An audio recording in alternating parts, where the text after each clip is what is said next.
Stamp duty ಏನೋ registration ಮಾಡ್ಕೊಳಕ ನಾನಿದ್ದಾಗ ಕೇಳ್ತಾರೆ ಕಾಂಗ್ರೆಸ್ ಆ ಸುದ್ದಿನೇ ಅಂತಲ್ಲ. ಏನ್ರಿ ನೀವು ಬಿಜೆಪಿ ಮಾನ ಮರ್ಯಾದೆ ಇದೆ. ನಾನು 10% ಕಡಿಮೆ ಮಾಡಿದ್ದೆ ಎಲ್ಲರೂ. ಸ್ಟ್ಯಾಂಪ್ ಡ್ಯೂಟಿ ಏನಿತ್ತು, ಗೈಡೆನ್ಸ್ ವ್ಯಾಲ್ಯೂ ಏನಿತ್ತು ಅದನ್ನ ಕಡಿಮೆ ಮಾಡಿದ್ದೆ ನಾನು. ಯಾರು ಬಡವರು ಯಾರಾದ್ರೂ ಸೈಟ್ ತಗೊಂಡ್ರೆ 40 ಲಕ್ಷದ ಒಳಗಡೆ ಇರೋ ಸೈಟ್ ತಗೊಂಡ್ರೆ 40 ಲಕ್ಷದ ಒಳಗಿರೋ ಫ್ಲಾಟ್ ತಗೊಂಡ್ರೆ 10% ಕಡಿಮೆ ಮಾಡಿದ್ದೆ. ಸ್ಟ್ಯಾಂಪ್ ಡ್ಯೂಟಿ 5% ಇತ್ತು, ಅವ್ರಿಗೆ 3% ಮಾಡಿದೆ. ನಾನು ಕಡಿಮೆ ಮಾಡಿದೆ. ಈಗ ನೀವು ಜಾಸ್ತಿ ಮಾಡಿದೆ. ಎಲ್ಲ ಬೆಲೆ ಏರಿಕೆಗಳನ್ನ ಜಾಸ್ತಿ ಮಾಡಿದ್ದೀರಿ. ಅಪ್ಪ ಬಿಟ್ಬಿಡು, ಆ ಬೊಮ್ಮಾಯಿ ಹೋದಾಗ ಹೊರಟಾಯ್ತು. ಟಿಸಿಗಳಿಗೆ ಬೊಮ್ಮಾಯಿ ಹರಿದ್ದಾಗ 25,000 ಕರೆಕ್ಟಾ? 25,000ನಾ? 25,000. ಈಗ 3.5. ಯಾರಪ್ಪ 3.5? ರೇ ಅದು ಹಳೆ ರೇಟ್. ಅದು ಹಳೆ ರೇಟು 3.5. ಅದರಲ್ಲಿ ನೀವು ರಿಪೇರಿ ಆದ್ರೆ ನೀವೇ ಗಾಡಿ ಕೊಡ್ಬೇಕು. ಮೆಟಾಡೋರ್ ನಿಮ್ದೆ, ಕರೆಕ್ಟಾ? ಚಿಕ್ಕಬಳ್ಳಾಪುರಕ್ಕೆ ಬಂದು ಅದು ರಿಪೇರಿ ಮಾಡಿ ವಾಪಸ್ ತಗೊಂಡು ಹೋಗೋಕ್ಕೂ ನೀವೇ. ಆಮೇಲೆ ಅರ್ತಿಂಗ್ ಮಾಡ್ಬೇಕಲ್ಲ, ಅದಕ್ಕೆ ಇದ್ರೂ ನೀವೇ ಕೊಡ್ಬೇಕು. ಇದ್ರಿಗೂ ಗತಿ ಇಲ್ಲ ಇವತ್ತ. ಆಮೇಲೆ ಅದಕ್ಕೆ ಉಪ್ಪು ಹಾಕ್ಬೇಕಲ್ಲ, ಆ ಉಪ್ಪು ನೀವೇ ಕಾಸು ಕೊಡ್ಬೇಕು. ಉಪ್ಪು ನೀವೇ, ಇದ್ದಲಿಗೂ ನೀವೇ, ರಿಪೇರಿಗೂ ನೀವೇ. ಅದಂತೀರಾ 3.5 ಲಕ್ಷ ರೂಪಾಯಿ ಕೊಡಬೇಕು. ಈ ಮನೆ ಆಳ ಸರ್ಕಾರ ಇದು. ಮನೆ ಉದ್ಧಾರ ಮಾಡೋ ಸರ್ಕಾರನ ಇದು? ರೈತರ ಉದ್ಧಾರ ಮಾಡೋ ಸರ್ಕಾರನ ಇದು? ಮನೆ ಆಡೋ ಸರ್ಕಾರ ಇದು. ಏನ್ ಹೇಳಿದ್ರಿ ನೀವು? ಸೋಷಿಯಲ್ ಮೀಡಿಯಾದಲ್ಲಿ ಬರ್ತಾ ಇದೆ ಸಿದ್ದರಾಮಯ್ಯವರು ಭಾಷಣ. ನಾನೆಲ್ಲ ಹೇಳ್ತಾ ಇರೋದು, ಅಶೋಕಂದಲ್ಲ, ಇವಾಗ ಮಾತಾಡೋದಲ್ಲ. ಸಿದ್ದರಾಮಯ್ಯ ನೋಡ್ರಿ, ಸಿದ್ದರಾಮಯ್ಯ ನಾನು ಮುಖ್ಯಮಂತ್ರಿ ಆದ್ರೆ, ಕಾಂಗ್ರೆಸ್ ಪಾರ್ಟಿ ಬಂದ್ರೆ ಪೆಟ್ರೋಲ್ ಬೆಲೆ ಏರಿಕೆ ಮಾಡಲ್ಲ. ಇದು ಸಿದ್ದರಾಮಯ್ಯನವ್ರ ಮಾತು. ಹಾಲಿನ ಬೆಲೆ ಜಾಸ್ತಿ ಮಾಡಲ್ಲ, ಸಿದ್ದರಾಮಯ್ಯನವ್ರ ರೇಟ್. ತರಕಾರಿ ಬೆಲೆ ಜಾಸ್ತಿ ಮಾಡಲ್ಲ, ಎಲ್ಲ ಸಿದ್ದರಾಮಯ್ಯನವ್ರು ಹೇಳಿ. ನಾವು ಒಂದೇ ₹1 ಬೊಮ್ಮಾಯಿಯರಿದ್ದಾಗ ₹1 ಜಾಸ್ತಿ ಮಾಡಿದ್ವಿ ಪೆಟ್ರೋಲ್ ಬೆಲೆ. ಒಂದೇ ₹1. ಏನ ಸ್ಕೂಟರ್ಗಳನ್ನೆಲ್ಲ ಎತ್ಕೊಂಡು ಹೆಣ ಹೊತ್ಕೊಂಡು ಅನ್ಬೋದು. ಸ್ಕೂಟರ್ಗಳನ್ನ ಹೆಣ ಹೊತ್ಕೊಂಡು ₹1 ಜಾಸ್ತಿ ಮಾಡಿದ್ವಿ. ಈಗ ನೀವು ₹3 ಮಾಡಿದ್ದೀರಲ್ಲ, ಏನ್ ಹೊತ್ಕೊಂಡು ಹೋಗ್ಬೇಕು? ಯಾರು ಹೊತ್ಕೊಂಡು ಹೋಗ್ಬೇಕು? ಕಾಂಗ್ರೆಸ್ ಪಾರ್ಟಿನೇ ಹೊತ್ಕೊಂಡು ಹೋಗ್ಬೇಕು. ಆ ಸ್ಥಿತಿ ಬಂದ್ಬಿಟ್ಟು ₹3 ಜಾಸ್ತಿ ಮಾಡಿದ್ದಾರಲ್ರಿ. ಎಷ್ಟು ನಾಲಿಗೆ ನಿಮಗೆ? ನೀವೇ ಹೇಳಿದ್ದು ಬೆಲೆ ಏರಿಕೆ ಮಾಡಲ್ಲ, ಪೆಟ್ರೋಲ್ದು ಡೀಸೆಲ್. ಈಗ ಏನ್ ಹೇಳ್ತೀರಾ? ಮಾತ್ರ ಅದೊಂದು ಹಿಡ್ಕೊಂಡ್ಬಿಟ್ಟವ್ರು. ಕೇಂದ್ರ ಸರ್ಕಾರ ಏನು ಅತ್ತೆ ಮನೆ ಇದ್ದಂಗೆ. ಇವಾಗ ಕೊಟ್ಟಿದ್ದೀರಿ, 3,000ಕ್ಕೂ ಹೆಚ್ಚು ಹಣ ಕೊಟ್ಟಿದ್ದೀರಿ ರೈತರಿಗೆ ಬರ ಪರಿಹಾರಕ್ಕೆ ಕೊಡಿ ಅಂತ. ಇನ್ನ ಕೊಡಕ್ಕಾಗಿಲ್ಲ. ಇನ್ನ ಅದೇನೋ ಫ್ರೂಟು ಅಂತವ್ರೆ. ನಾವು ಡೈರೆಕ್ಟ್ ಆಗಿ ಡಿಬಿಟಿ ಅಂತ ಹೇಳಿದ್ರಿ. ಡಿಬಿಟಿ ಕೊಟ್ಟರೆ ಇಮಿಡಿಯೇಟ್ 1 ನಿಮಿಷ ಕೊಟ್ಟೋಗ್ತದೆ ಎಲ್ಲರೂ ರೈತರಿಗೆ. ಒಂದೇ ನಿಮಿಷಕ್ಕೆ ಒಂದು ಬಟನ್ ಪ್ರೆಸ್ ಮಾಡಿದ್ರೆ ಎಲ್ಲರೂ ಅಕೌಂಟ್ ಕೊಡೋದು. ನಾವು ಮಾಡಿದಿರಿ ಅದನ್ನ. ಅಲ್ಲೇನೋ ತಪ್ಪುಗಳು ಆಗಿವೆ ಅಂತ ಅದಕ್ಕೆ ಫ್ರೂಟ್ ಅಂತ ಮಾಡಿದ್ರು. ಅದಕ್ಕೆ ಇನ್ನ ಕೊಡ್ತಾವ್ರೆ. ಆ ಫ್ರೂಟ್ಗೆ ಕಳೆದ 3 ತಿಂಗಳಿಂದ ಕೊಡ್ತಾನೆ ಅವರೇ, ಇನ್ನೂ ಕಂಪ್ಲೀಟ್ ಆಗಿಲ್ಲ. ಕೊಡಕ್ಕೆ ಆಗ್ತಾನೆ ರೈತರು. ಮೋಸ. ಇವತ್ತು ಸುಧಾಕರ್ ಅವ್ರನ್ನ ಯಾಕೆ ಜನ ಆಯ್ಕೆ ಮಾಡಿದ್ರು? ಇಷ್ಟೆಲ್ಲ ವಿರೋಧ ಮಾಡಿದ್ರು. ಮತ್ತೆ ನಾನು ರೆವಿನ್ಯೂ ಮಿನಿಸ್ಟರ್ ಆಗಿದ್ದಾಗ, ಬಸವರಾಜ ಬೊಮ್ಮಾಯಿ ಅವರು ಮುಖ್ಯಮಂತ್ರಿ ಆಗಿದ್ದಾಗ, ಕರ್ನಾಟಕದ ಇತಿಹಾಸದಲ್ಲಿ ಬರ್ಕೊಂಬಿಡಿ, ಕರ್ನಾಟಕದ ಇತಿಹಾಸದಲ್ಲೇ ಚಿಕ್ಕಬಳ್ಳಾಪುರ ಒಂದೇ ಒಂದು ಕಾನ್ಸ್ಟಿಟ್ಯೂನ್ಸಿ, ಜಿಲ್ಲೆಗಲ್ಲ, ಒಂದೇ ಒಂದು ಕಾನ್ಸ್ಟಿಟ್ಯೂನ್ಸಿ 750 ಎಕರೆ ಸರ್ಕಾರಿ ಜಮೀನನ್ನ ಬಡವರಿಗೆ ಸೈಟ್ ಹಂಚಕ್ಕೆ ಕೊಟ್ಟೆ. ಬಡವರಿಗೆ ಕನ್ನಡದಲ್ಲಿ ಯಾರು ಸಾಧ್ಯ ಇಲ್ಲ, ಬಿಡಿ, ಸಿಗೋದು ಇಲ್ಲ. 750 ಎಕರೆ ಕೊಟ್ಟೆ ನಾನು. ಸುಮಾರು 25,000 ಜನಕ್ಕೆ ಸೈಟ್ಗಳು ಕೊಟ್ಟು ಅಕ್ಪತ್ರನ್ನು ಕೊಟ್ಬಿಡಿ. ತಪ್ಪೇನು ಅಂದ್ರೆ ಅದರಲ್ಲಿ ತಪ್ಪೇನಾಗ್ಬಿಟ್ಟಿದೆ ಅಂತ ಹೇಳಿದ್ರೆ ಅವ್ರ ಲೆಕ್ಕದಲ್ಲಿ ಅದರಲ್ಲಿ ಬೊಮ್ಮಾಯಿ ಫೋಟೋ ಇದೆ, ಸುಧಾಕರ್ ಫೋಟೋ ಇದೆ, ಅಶೋಕರ್ ಫೋಟೋ ಇದೆ. ಅದಕ್ಕೆ ಹೇಳಿದ್ರು ಆ 3 ಫೋಟೋ ತೆಗೆದು ಇವ್ರ ಫೋಟೋ ಹಾಕೊಂಡಿದ್ದಾರೆ. ಗ್ರ್ಯಾಂಡ್ ಮಾಡಿದವ್ರು ನಾನು. 750 ಎಕರೆ ಸೈಟ್ ಕೊಟ್ಟವರು ಸುಧಾಕರ್ ಅವರು, ಸರ್ಕಾರ ಬೊಮ್ಮಾಯಿಗೆ. ಈ ತಿರುಮತೆ ಅಂತ ನೀವ್ ಏನೇ ಮಾಡಿದ್ರು ಅದನ್ನ ಜನ ನಂಬಲ್ರಿ. ಕೊಟ್ಟಿರೋದು ಕೊಟ್ಟಂಗೆ ಲೆಕ್ಕ. ಕೊಟ್ಟಿರೋದು ಕೊಟ್ಟಂಗೆ ನೀವೇನೇ ಮಾಡಿದ್ರು ಮತ್ತೆ ಬದಲಾವಣೆ ಮಾಡ್ತೀರಿ. ಏನ್ಕಂದ್ರೆ ಈ ಸರ್ಕಾರ ಇರ್ತೈತಾ ನಿಖಿಲ್ ಕುಮಾರಸ್ವಾಮಿ ಇದ್ದಾರೆ ಪಕ್ಕದಲ್ಲಿ ಹೇಳಿದೆ ಅವರಿಗೆ.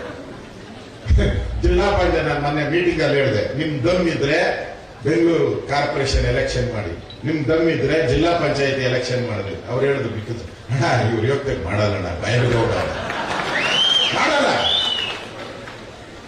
ಮೊನ್ನೆ ಪಾರ್ಲಿಮೆಂಟ್ ಚುನಾವಣೆಯಲ್ಲಿ 224 MLA ಕ್ಷೇತ್ರದಲ್ಲಿ ಎಷ್ಟು ಲೀಡ್ ಬಂದಿದೆ ಗೊತ್ತಿದೆಯಾ? 143 MLA ಕ್ಷೇತ್ರದಲ್ಲಿ ಬಿಜೆಪಿ ಮತ್ತು ಜನತಾದಳ ಲೀಡ್ ಬಂದಿದೆ. 143. ಇವತ್ತು ಎಲೆಕ್ಷನ್ ಆದ್ರೂ ಅಷ್ಟೇ, ಒಂದು 5 ಸೀಟ್ ಹೆಚ್ಚು ಕಮ್ಮಿ ಆಗ್ಬೋದಷ್ಟೇ.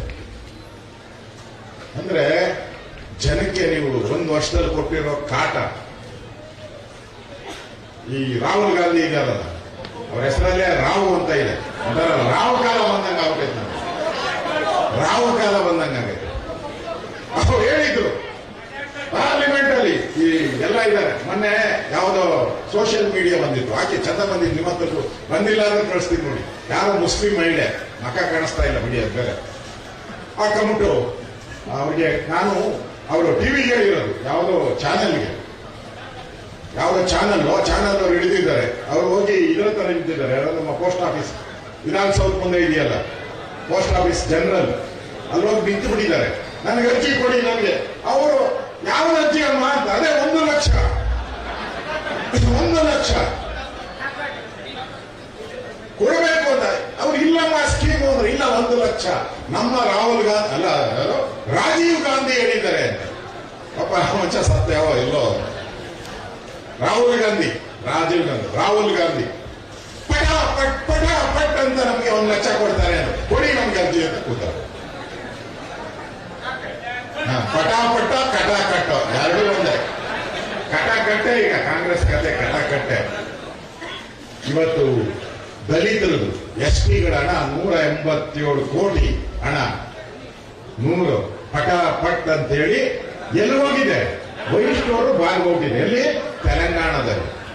ತೆಲಂಗಾಣದಲ್ಲಿರುವಂತ ಎಲ್ಲ ವೈಷ್ಣವರುಗಳಿಗೆ ಬಾರ್ಗೆ 187 ಕೋಟಿ ಬೃಹತ್ ಬ್ರಹ್ಮಾಂಡ ಭ್ರಷ್ಟಾಚಾರ ಚೆಕ್ಕಲ್ಲಿ ಹೋಗಿದೆ.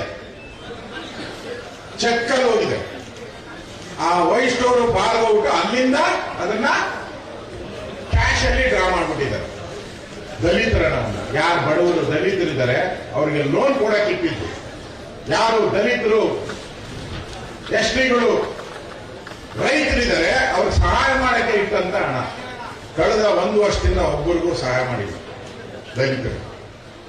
ಈ ತರ ಲೂಟಿ ಮಾಡುವಂತ ಒಂದು ಸರ್ಕಾರ ಇವತ್ತು ಕರ್ನಾಟಕದಲ್ಲಿ ಇರೋದನ್ನು ನಾವು ನೋಡ್ತಾ ಇದ್ದೀವಿ. ಬಂಧುಗಳೇ, ಇವತ್ತು ಸನ್ಮಾನ್ಯ ಸುಧಾಕರ್ ಅವರು ಈ ಎಲ್ಲ ಸವಾಲುಗಳಿಗೆ ಉತ್ತರ ಕೊಟ್ಟಿದ್ದಾರೆ. ಇವರು ಹೋಗಿದ್ರು, ನಾನು ಬಹಳ ದೊಡ್ಡವರು, ನನ್ನ ಲೆವೆಲ್ ಅಂತ ಹೇಳಿದ್ರು. ಏನೋ 1 ಓಟ್ ಅಲ್ಲ, 1 ಓಟ್ ಲೀಡ್ ಕಾಣಕ್ಕಾಗಲ್ಲ. ಎಷ್ಟು ಓಟ್ ಅಂತಪ್ಪ ಲೀಡು? 22,000. ಅಂದ್ರೆ ಎಷ್ಟು ಜಾಸ್ತಿ ಆಗೋಯ್ತು. ಒಂದು ಕೇಳಿದ್ದವರು ಜನ ಹೇಳ್ಕೊಂಡ್ರು ತಿರುಗಿಸಿ ರಿವರ್ಸ್ ಅನ್ನ. ಅವ್ರು ಹೋಗಿ ಉಪಮುಖ್ಯಮಂತ್ರಿ ಹತ್ರ ಒಂದು ಫೋಟೋ ತಗೊಂಡ್ರು. ಯಾರು? ಅವರು ಸುಧಾಕರ್ ಹೋಗಿ ಯಾರ ಹತ್ರ ಫೋಟೋ ತಗೊಂಡ್ರು? ಪ್ರೈಮ್ ಮಿನಿಸ್ಟರ್ ಹತ್ರ, ಮೋದಿ ಅವ್ರ ಹತ್ರ ಫೋಟೋ ತಗೊಂಡ್ರು. ಅರ್ಥ ಆಯ್ತಾ ಯಾವ ಲೆವೆಲ್ ಅಂತ? ಈ ಬದಲಾವಣೆಯನ್ನ ಚಿಕ್ಕಬಳ್ಳಾಪುರದ ಜನತೆ ಮಾಡಿದ್ದಾರೆ ಒಳ್ಳೇದಕ್ಕೋಸ್ಕರ. ಪ್ರಧಾನಿ ನರೇಂದ್ರ ಮೋದಿಯವರು ಮತ್ತೆ ಪ್ರಧಾನಿ ಆಗಲಿ, ಈ ಭಾಗದಲ್ಲಿ ಸುಧಾಕರ್ ಅವರು ಮಾಡಿರುವಂತಹ ಅಭಿವೃದ್ಧಿ ಕಾರ್ಯಗಳು ಇನ್ನಷ್ಟು ಮುಂದುವರಿಲಿ ಅನ್ನೋ ದೃಷ್ಟಿಯಿಂದ ಇವತ್ತು ಈ ಕೆಲಸವನ್ನ ಮಾಡಿದ್ದಾರೆ. ಬಂಧುಗಳೇ, ನಾನು ಮುಗಿಸ್ತಾ ಇದ್ದೀನಿ. ಸನ್ಮಾನ್ಯ ಸುಧಾಕರ್ ಅವರು ಈ ಮನೆ ಮಗ, ಅವರು ಯಾರು? ಈ ಮನೆ ಮಗ. ತಪ್ಪಾಗ್ಲಿ ಸರಿಯಾಗ್ಲಿ ಏನೇ ಆಗ್ಲಿ ಇಲ್ಲೇ ಬದುಕೋದು, ಕೊನೆಯಲ್ಲೂ ಇಲ್ಲಿಗೆ ಬರೋದು. ಹುಟ್ಟಿದ್ದು ಇಲ್ಲೇ, ಕೊನೆಯಲ್ಲೂ ಇಲ್ಲೇ ಬರೋದು. ಅವರ ಸಾಧನೆಯನ್ನ ನೀವೆಲ್ಲ ಮೆಚ್ಚಿಕೊಂಡು ಇನ್ನಷ್ಟು ಅವರಿಗೆ ಅವಕಾಶಗಳನ್ನು ಕೊಟ್ಟು ಬೆಳೆಸುವಂತ ಪ್ರಯತ್ನವನ್ನ ತಾವೆಲ್ಲರೂ ಮಾಡಬೇಕು. ಮತ್ತೊಮ್ಮೆ ಆ ಸುಧಾಕರ್ ಅವರಿಗೆ ಇವತ್ತು ನಾವೆಲ್ಲ ನಾಗರಿಕ ಸನ್ಮಾನ ಮಾಡ್ತಾ ಇದ್ದೀವಿ. ಅವರಿಗೆ ಒಳ್ಳೆಯದಾಗಿ, ಜನರ ಮಗನಾಗಿ, ಚಿಕ್ಕಬಳ್ಳಾಪುರದ ಮಗನಾಗಿ ಅವರು ಕೆಲಸ ಮಾಡಲಿ ಅನ್ನೋ ಶುಭ ಆರೈಕೆಯನ್ನು ಮಾಡಿ ನಾನು ಮಾತು ಮುಗಿಸ್ತಾ ಇದ್ದೀನಿ. ಧನ್ಯವಾದಗಳು. ಜೈ ಭಾರತ್ ಮಾತಾ ಕಿ.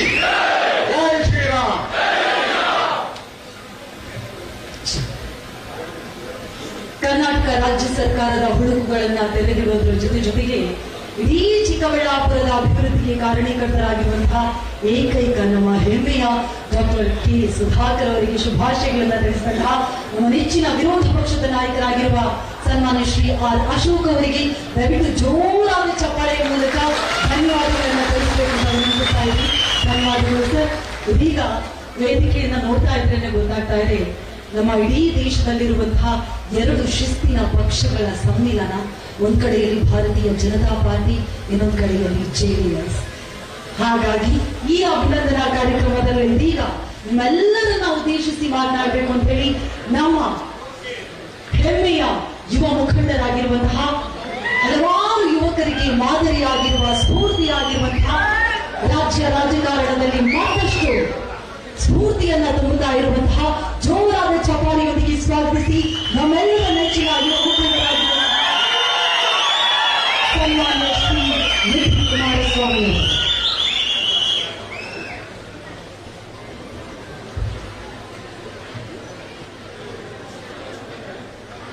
ಚಿಕ್ಕಬಳ್ಳಾಪುರ ಲೋಕಸಭಾ ಕ್ಷೇತ್ರದ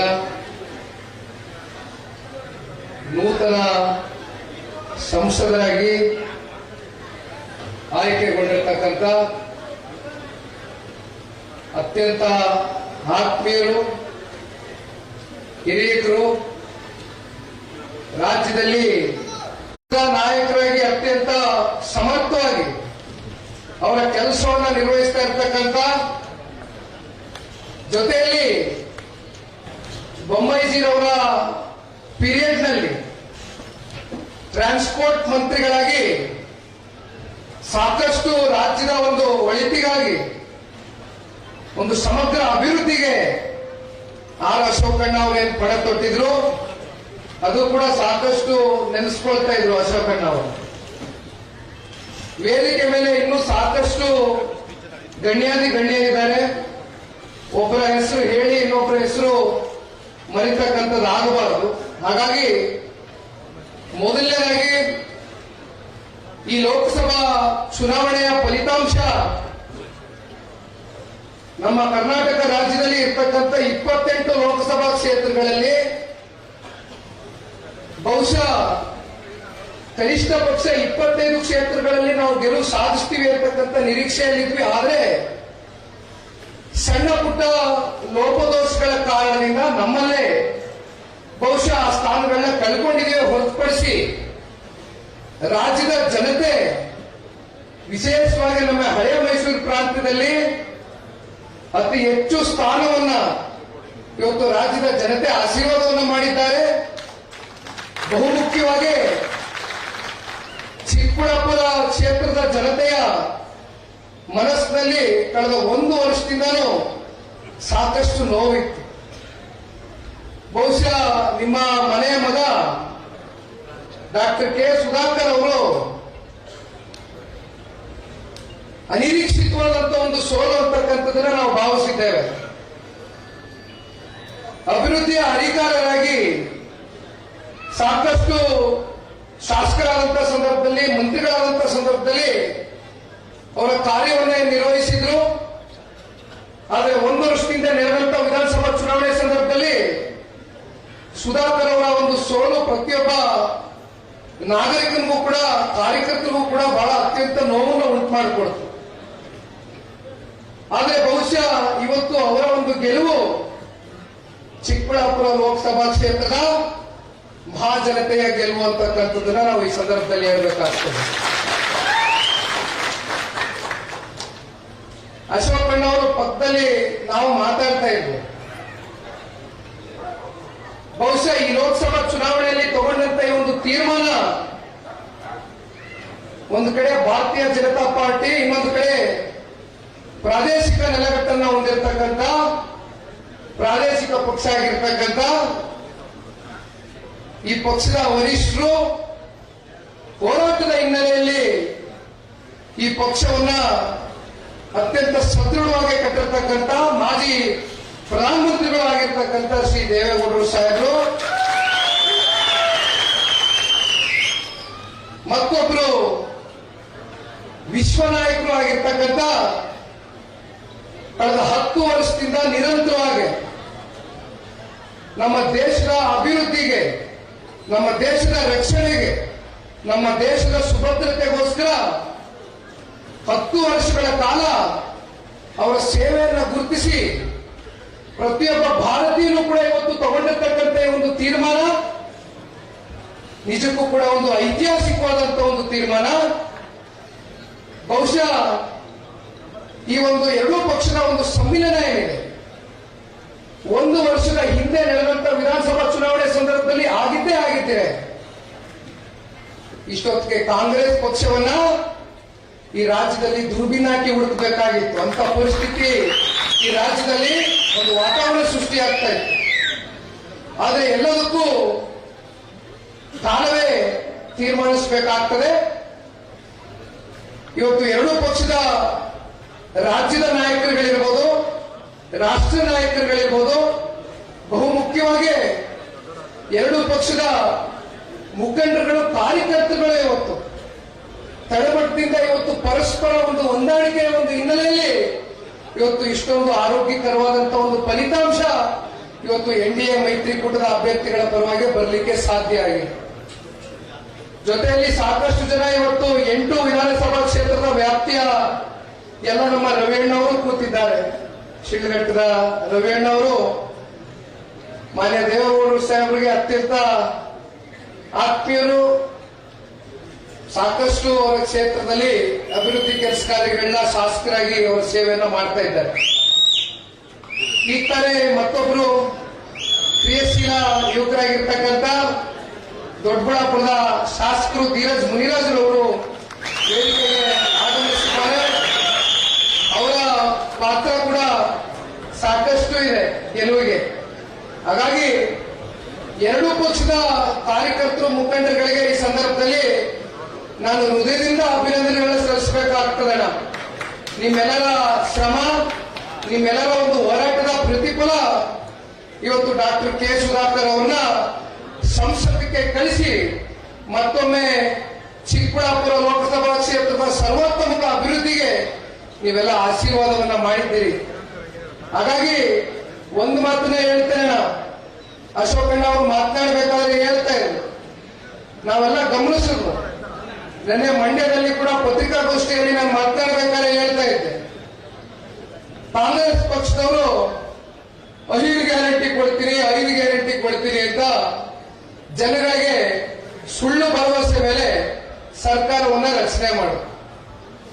ಇತ್ತೀಚೆಗೆ ಬಂದಂತ ಒಂದು ಫಲಿತಾಂಶವನ್ನ ಕಂಡು ಸಾಕಷ್ಟು ಜನ ಕಾಂಗ್ರೆಸ್ನ ಮಹಾನಾಯಕರುಗಳು ಬಹುಶಃ ನಮ್ಮ ಗ್ಯಾರಂಟಿಗಳು ರಾಜ್ಯದಲ್ಲಿ ವರ್ಕ್ ಆಗ್ತಾ ಇಲ್ಲ ಅಂತ ಕಾಣುತ್ತೆ, ಈ ಗ್ಯಾರಂಟಿಗಳನ್ನ ರದ್ದು ಮಾಡೋದು ಉತ್ತಮ ಅಂತಕ್ಕಂಥ ಬಹಳ ಉದ್ದಟತನದ ಮಾತುಗಳನ್ನ ಇವತ್ತು ಕಾಂಗ್ರೆಸ್ನ ಕೆಲವೊಂದಷ್ಟು ನಾಯಕರಿಗೆ ಏನು ಆಡಿದ್ದಾರೆ. ಒಂದು ಮಾತನ್ನ ಇವತ್ತು ರಾಜ್ಯದ ಜನತೆ ಪರವಾಗಿ ನಾನು ಕೇಳಲಿಕ್ಕೆ ಬಯಸ್ತೇನೆ. ಇವತ್ತು ಸರ್ಕಾರಗಳು ರಾಜ್ಯದ ಜನತೆಗೆ ಸ್ವಾಭಿಮಾನದಿಂದ ಅವರ ಸ್ವಂತ ಕಾಲ ಮೇಲೆ ನಿಂತು ದುಡಿತಕ್ಕಂಥ ಶಾಶ್ವತವಾದಂತಹ ಒಂದು ಪರಿಹಾರದ ಒಂದು ಕಾರ್ಯಕ್ರಮಗಳು ಕೊಡಬೇಕು ಹೊರತುಪಡಿಸಿ ಈ ರೀತಿಯಾದಂತಹ ಕಾರ್ಯಕ್ರಮಗಳು ರಾಜ್ಯದ ಜನತೆ ಎಂದೂ ಕೂಡ ನಿರೀಕ್ಷೆ ಮಾಡಿರಲಿಲ್ಲ. ಇದು ನಿಮ್ಮ ಸುಳ್ಳಿನ ಕಂತೆಯ ಒಂದು ಕಾರ್ಯಕ್ರಮ, ಇದು ವರ್ಕೌಟ್ ಆಗಲಿಲ್ಲ ಅಂತ ರದ್ದು ಮಾಡಬೇಕು ಅಂತಕ್ಕಂಥದ್ರ ಬಗ್ಗೆ ಚರ್ಚೆ ಮಾಡ್ತೀರಿ. ಬಹುಶಃ ನಿನ್ನೆ ದಿನ ನಮ್ಮ ತುರುವೇಕೆರೆಗೆ ಹೋಗಿದ್ದೆ. MP ಕೃಷ್ಣಪ್ಪನ ಮೇಲೆ, ನಮ್ಮ ಅಣ್ಣನ ಮೇಲೆ, ಶಾಸಕರ ಮೇಲೆ ಚಾರ್ಜ್ ಮಾಡ್ತಾ ಇದ್ರು ಅಲ್ಲಿ ಇರ್ತಕ್ಕಂಥ ಸ್ಥಳೀಯರು. ರಸ್ತೆ ಆಗಿಲ್ಲ, ನಮಗೆ 5 ಕೋಟಿ ರೂಪಾಯಿ ಅಷ್ಟು ಅನುದಾನ ಬೇಕಾಗ್ತದೆ ಆ ರಸ್ತೆಗೆ. 2 ಕೋಟಿ ರೂಪಾಯಿ ಕೇಂದ್ರದಿಂದ ನಾನು ಹೆಂಗಾದ್ರೂ ತಗೊಂಡು ಬರ್ಲಿಕ್ಕೆ ಪ್ರಯತ್ನ ಮಾಡ್ತೀನಿ, 3 ಕೋಟಿ ರೂಪಾಯಿ ರಾಜ್ಯ ಸರ್ಕಾರ ಕೊಡಬೇಕು ಅಂತಕ್ಕಂಥದ್ದ ಪಾಪ ಕೃಷ್ಣಪ್ಪಣ್ಣ ಅವರು ಹೇಳ್ತಾ ಇದ್ರು. ನಾನು ಅವಾಗ ಹೇಳಿದೆ, ವಿಪರ್ಯಾಸ, 135 ಜನ ಕಾಂಗ್ರೆಸ್ನ ಶಾಸಕರಿಗೆ ಕಳೆದ 13-14 ತಿಂಗಳಾಗಿದೆ ಕಾಂಗ್ರೆಸ್ ಸರ್ಕಾರಕ್ಕೆ ಬಂದು, ಹೌದಲ್ವೇ? ಮೈಕ್ ಬಿಟ್ಟು ಪಕ್ಕದಲ್ಲಿ ಕೂರಿಸ್ಕೊಂಡು ಅವ್ರನ್ನ ಪ್ರಶ್ನೆ ಕೇಳಿ, ಎಷ್ಟು ಜನ ಶಾಸಕರಿಗೆ ಇವತ್ತು 1 ರೂಪಾಯಿ ಬಿಡುಗಾಸೆ ಏನಾದ್ರು ಅನುದಾನ ಕೊಟ್ಟಿದಾರ? ಕಾಂಗ್ರೆಸ್ನ ಶಾಸಕರಿಗೆ ಇವತ್ತು ಕಾಂಗ್ರೆಸ್ನ ಸರ್ಕಾರದವ್ರಿಗೆ 1 ರೂಪಾಯಿ ಬಿಡುಗಾಸೆ ಅನುದಾನ ಕೊಡ್ಲಿಕ್ಕೆ ಇವತ್ತು ಸರ್ಕಾರದ ಖಜಾನೆಯಲ್ಲಿ ದುಡ್ಡಿಲ್ಲ. ಅದಕ್ಕೋಸ್ಕರ ಇವತ್ತು ಈ ಗ್ಯಾರಂಟಿಗಳನ್ನ ಮುಂದುವರಿಸಬೇಕಲ್ಲ. ಅದಕ್ಕೆ ಎಲ್ಲ ಬೆಲೆ ಏರಿಕೆಗಳು ಪ್ರಾರಂಭ ಮಾಡಿದ್ದಾರೆ.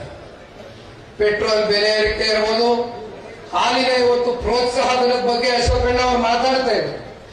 9 ತಿಂಗಳಾಗಿದೆ ಇವತ್ತು ರೈತಾಪಿ ವರ್ಗದ ತಂದೆ ತಾಯಂದಿರು ಪ್ರತಿ ಹಳ್ಳಿನಲ್ಲೂ ಇವತ್ತು ಬದುಕ್ತಾ ಇರ್ತಕ್ಕಂಥದ್ದು. ಇವತ್ತು ಏನು ಹಾಲಿನ ಮೇಲೆ ಇವತ್ತು ಅವಲಂಬಿತರಾಗಿ ಇವತ್ತು ಜೀವನವನ್ನು ಸಾಗಿಸ್ತಾ ಇದ್ದಾರೆ. ಈ ಸರ್ಕಾರಕ್ಕೆ ನಿಜಕ್ಕೂ ಕೂಡ ಏನಾದ್ರೂ ಕಿಂಚಿತ್ತು ರೈತರ ಬಗ್ಗೆ ಕಾಳಜಿ ಅಂತಕ್ಕಂಥದ್ದಿದ್ರೆ 9 ತಿಂಗಳಿಂದ ಹಿಡಿದಿಟ್ಕೊಂಡಿರ್ತಕ್ಕಂಥ ಈ ಒಂದು ಪ್ರೋತ್ಸಾಹ ಧನವನ್ನ ಮೊದಲು ಬಿಡುಗಡೆ ಮಾಡಿ ಅಂತಕ್ಕಂಥದ್ದನ್ನ ಈ ಸಂದರ್ಭದಲ್ಲಿ ನಾವು ಆಗ್ರಹಿಸಲಿಕ್ಕೆ ಇಷ್ಟಪಡ್ತೇವೆ. ಈ ಸರ್ಕಾರ ಬಹುಶಃ ಜಾಸ್ತಿ ದಿನ ಉಳಿಯುತ್ತೆ ಅನ್ನೋ ನಮ್ಗೆ ಗೊತ್ತಿಲ್ಲ. ಈಗಾಗಲೇ ಸಾಕಷ್ಟು 2-3 ದಿನಗಳಿಂದನೂ ಸಾರ್ವಜನಿಕವಾಗಿ ಮುಖ್ಯಮಂತ್ರಿ ಯಾರಾಗಬೇಕು, ಎಷ್ಟು ಜನ ಉಪಮುಖ್ಯಮಂತ್ರಿಗಳಾಗಬೇಕು, ಮುಖ್ಯಮಂತ್ರಿಗಳು ಬದಲಾವಣೆ ಆಗಬೇಕು ಅಂತಕ್ಕಂಥ ಚರ್ಚೆ ಪ್ರಾರಂಭ ಆಗಿದೆ. ಆದ್ರೆ ಈ ಚರ್ಚೆ ಕಾಂಗ್ರೆಸ್ ಪಕ್ಷದವರಿಗೆ ಬಿಡೋಣ. ಇದ್ರ ಬಗ್ಗೆ ನಾವೇನು ಚರ್ಚೆ ಮಾಡ್ತಕ್ಕಂಥದ್ದು ಬೇಡ.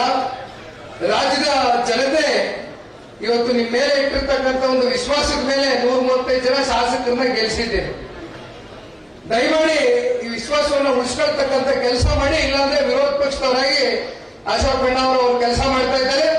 ಜನತಾದಳ ಪಕ್ಷನೂ ಕೂಡ ಅವ್ರ ಜೊತೆನಲ್ಲಿ ನಿಂತು ವಿರೋಧ ಪಕ್ಷದ ಸ್ಥಾನದಲ್ಲಿ ನಮ್ಮ ಕೆಲಸವನ್ನು ನಾವು ಮಾಡ್ತೇವೆ ಅಂತಕ್ಕಂಥದ್ದು ಈ ಸಂದರ್ಭದಲ್ಲಿ ಹೇಳ್ತಾ ಕೊನೆಯದಾಗಿ ಹೇಳ್ತೀನಿ. ಹೆಚ್ಚಿಗೆ ಸಮಯ ತಗೊಳ್ಳೋದಿಲ್ಲ. ಇನ್ನು ಬಸವರಾಜ ಬೊಮ್ಮಾಯಿ ಸಾಹೇಬರು ಮಾತನಾಡಬೇಕಾಗ್ತದೆ.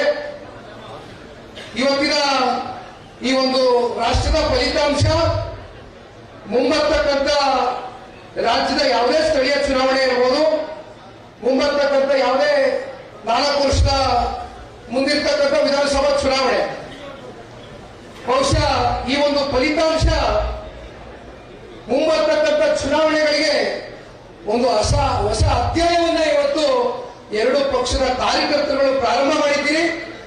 ಇದೇ ರೀತಿ ಪರಸ್ಪರ ಒಂದು ಹೊಂದಾಣಿಕೆಯಿಂದ 2 ಪಕ್ಷದ ಕಾರ್ಯಕರ್ತರುಗಳು ಈ ರಾಜ್ಯವನ್ನು ಕಟ್ಟತಕ್ಕಂಥ ನಿಟ್ಟಿನಲ್ಲಿ ಒಗ್ಗಟ್ಟಾಗಿ ಹೋಗಬೇಕು ಅಂತಕ್ಕಂಥದ್ದು ಈ ಸಂದರ್ಭದಲ್ಲಿ ಒಬ್ಬ ಯುವ ಕಾರ್ಯಕರ್ತನಾಗಿ ನಿಮ್ಮೆಲ್ಲರಲ್ಲೂ ಒಂದು ಮನವಿಯನ್ನ ಮಾಡ್ತಾ, ಜೊತೆಯಲ್ಲಿ ಬೆಳಗ್ಗೆ 10 ಗಂಟೆಗೆ ತಾವೆಲ್ಲರೂ ಬಂದು ಕೂತಿದ್ದೀರಿ. ಸಮಯ ಹೆಚ್ಚಿಗೆ ತಗೊಳ್ಳೋದಿಲ್ಲ. ಸಾಕಷ್ಟು ಪತ್ರಿಕಾ ಮಾಧ್ಯಮದವರು ತಾವು ಎಲ್ಲರೂ ಬಂದು ಸೇರಿದ್ದೀರಿ. ನಿಮ್ಮೆಲ್ಲರಿಗೂ ಶುಭ ಆಗಲಿ. ಇನ್ನು ಸುಧಾಕರ್ ಅವರು ಮಾತಾಡಬೇಕಾಗ್ತದೆ, ಬಸವರಾಜ ಬೊಮ್ಮಾಯಿ ಸಾಹೇಬರು ಮಾತನಾಡ್ತಾರೆ. ಹಾಗಾಗಿ ನನಗೆ ಮಾತನಾಡೋದಕ್ಕೆ ಅವಕಾಶ ಮಾಡಿಕೊಟ್ಟಂತ ತಮ್ಮೆಲ್ಲರಿಗೂ ವಂದಿಸಿ ನನಗೆ ಮಾತನ್ನು ಮುಗಿಸ್ತೇನೆ. ಜೈ ಕರ್ನಾಟಕ.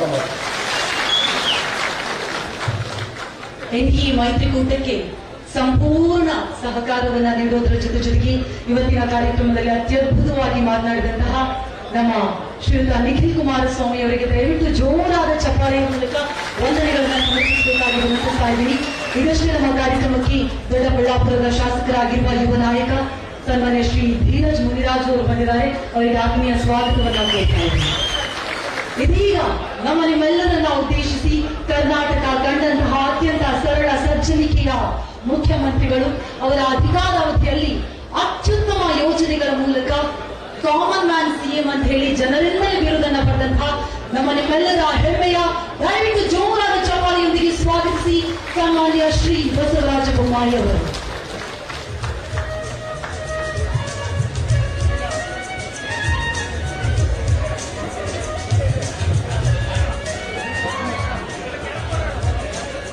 ಬೋಲೋ ಭಾರತ್ ಮಾತಾ ಕಿ. ಎಲ್ಲ ಆತ್ಮೀಯ ಬಂಧುಗಳೇ, ನಿಮ್ನೆಲ್ಲ ನೋಡಿ ಬಹಳ ಸಂತೋಷ. ಚಿಕ್ಕಬಳ್ಳಾಪುರಕ್ಕೆ ಹಲವಾರು ಬಾರಿ ಬಂದಿದ್ದೆ. ಡಾಕ್ಟರ್ ಸುಧಾಕರ್ ಅವರು ರಾಜಕಾರಣ ಪ್ರವೇಶ ಮಾಡೋದಕ್ಕಿಂತ ಮುಂಚೆನೂ ಕೂಡ ನಮ್ಮ ಸ್ನೇಹಿತರು. ಅವರನ್ನ ನಾನು ಶಾಸಕರಾಗಿದ್ದ ಮುಂಚೆನೆ ಅವರಲ್ಲಿರುವಂತಹ ಒಂದು ಪ್ರತಿಭೆಯನ್ನು ನಾನು ಗುರುತಿಸಿದೆ. ಶಾಸಕರಾಗಿ ಅವರು ವಿಧಾನಸಭೆಯಲ್ಲಿ 5 ವರ್ಷ ಕೆಲಸ ಮಾಡಿ ಅತ್ಯಂತ ಪ್ರಭಾವಿ ಕ್ರಿಯಾಶೀಲವಾಗಿ ಆಡಳಿತ ಪಕ್ಷದ ಸದಸ್ಯರಾಗಿ ಆಡಳಿತ ಪಕ್ಷದಲ್ಲಿ ಏನಾದರೂ ತಪ್ಪಾದರೆ ಎತ್ತಿ ಹಿಡಿಯುವಂತಹ ಚಾತಿ ಇರುವಂತಹ ಶಾಸಕರು ಅವತ್ತಿನ ಕಾಲದಲ್ಲಿ ಯಾರಿದ್ರೆ ಅದು ಡಾಕ್ಟರ್ ಸುಧಾಕರ್. ಅವರು ಮುಂದೆ ನಮ್ಮ ಪಕ್ಷ ಸೇರಿ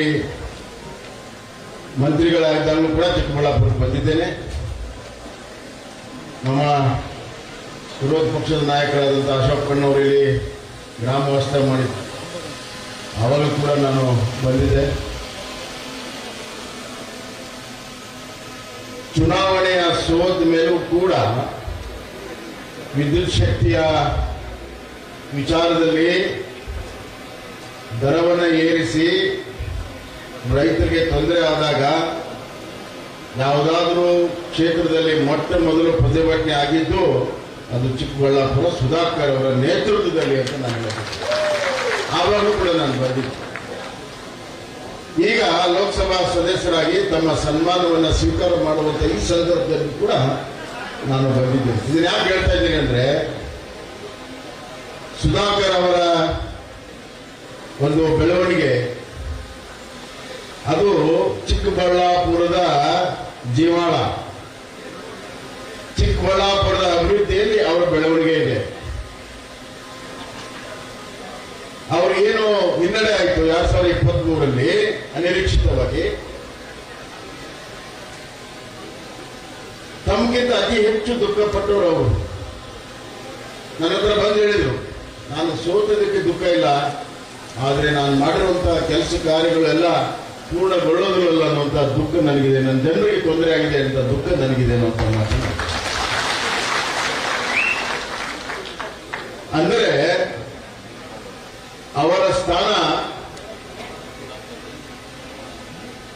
ಬೆಂಗಳೂರಿನ ವಿಧಾನಸಭೆಯಲ್ಲಿ ಇರ್ತದೋ ಇಲ್ಲೋ, ದಿಲ್ಲಿಯ ಲೋಕಸಭಾ ಇರ್ತದೋ ಇಲ್ಲೋ, ಆದರೆ ಚಿಕ್ಕಬಳ್ಳಾಪುರದಲ್ಲಿ ನಿಮ್ಮ ಹೃದಯದಲ್ಲಿ ಅವರ ಸ್ಥಾನ ಶಾಶ್ವತ ಇರ್ತದೆ.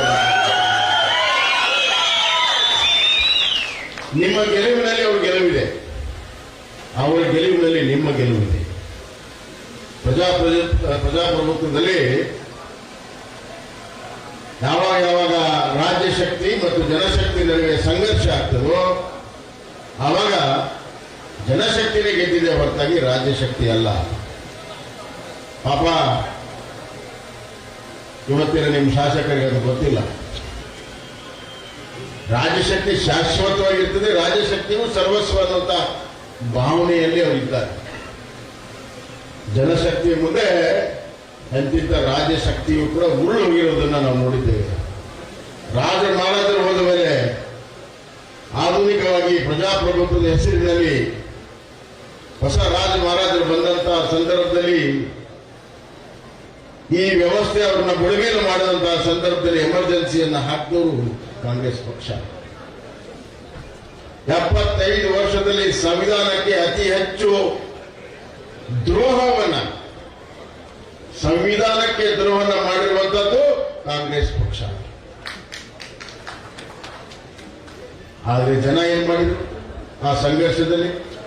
ತದನಂತರ ನಡೆದಂತಹ ಚುನಾವಣೆಯಲ್ಲಿ ಸರ್ವಾಧಿಕಾರಿಯಾಗಿದ್ದಂತ ಅವತ್ತಿನ ಪ್ರಧಾನಿಯನ್ನ ಮನೆಗೆ ಕಳಿಸಿದ್ರು. ಇದು ಜನಶಕ್ತಿಯ ಒಂದು ಸವಾಲಿಗೆ ಎದುರೇಟು ಕೊಡುವಂತ ತಾಕತ್ತು ಯಾರಿಗಾದ್ರೂ ಇದ್ರೆ ಅದು ಜನಶಕ್ತಿಗೆ ಅನ್ನುವಂಥ ಮಾತನ್ನು ನಾನು ಹೇಳಕ್ಕೆ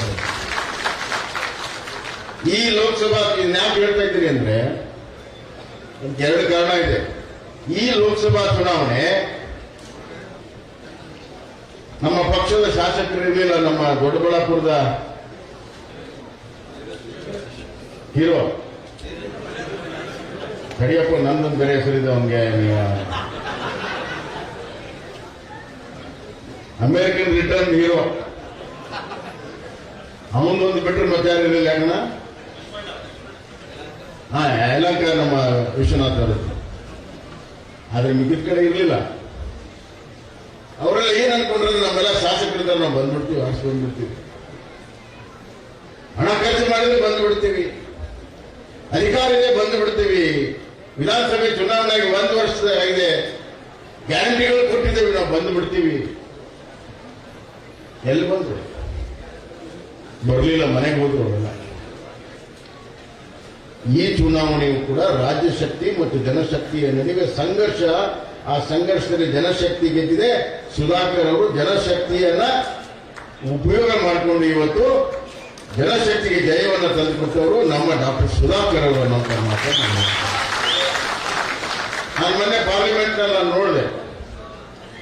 ಕಾಂಗ್ರೆಸ್ ಪಕ್ಷದ ನಾಯಕ ರಾಹುಲ್ ಗಾಂಧಿ ಅವರೆಲ್ಲರೂ ಈಗ ಸಂವಿಧಾನ ಇಟ್ಕೊಂಡಿದ್ರು. ನನಗೆ ಆಶ್ಚರ್ಯ ಆಯ್ತು, ಏನಪ್ಪ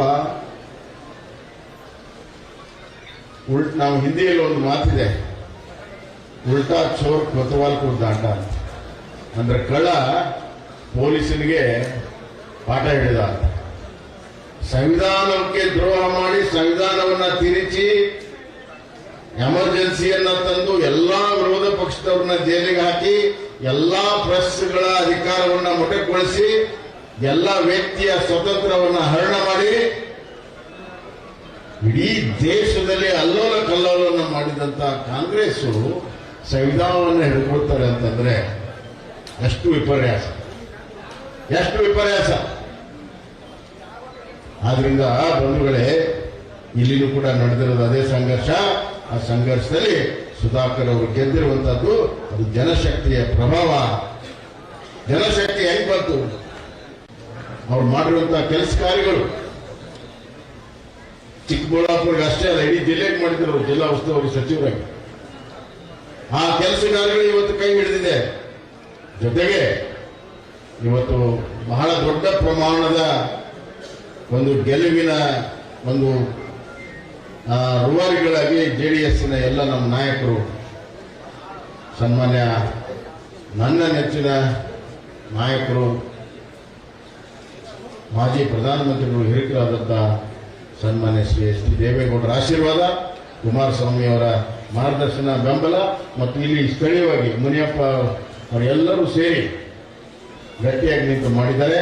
ಅದರ ಒಂದು ಕೃತಜ್ಞತೆಯನ್ನು ಕೂಡ ನಾವು ಹೇಳೋದಕ್ಕೆ ಈ ಸಂದರ್ಭದಲ್ಲಿ ನಮ್ಗೆ ನೆನಪಾಗಬೇಕು.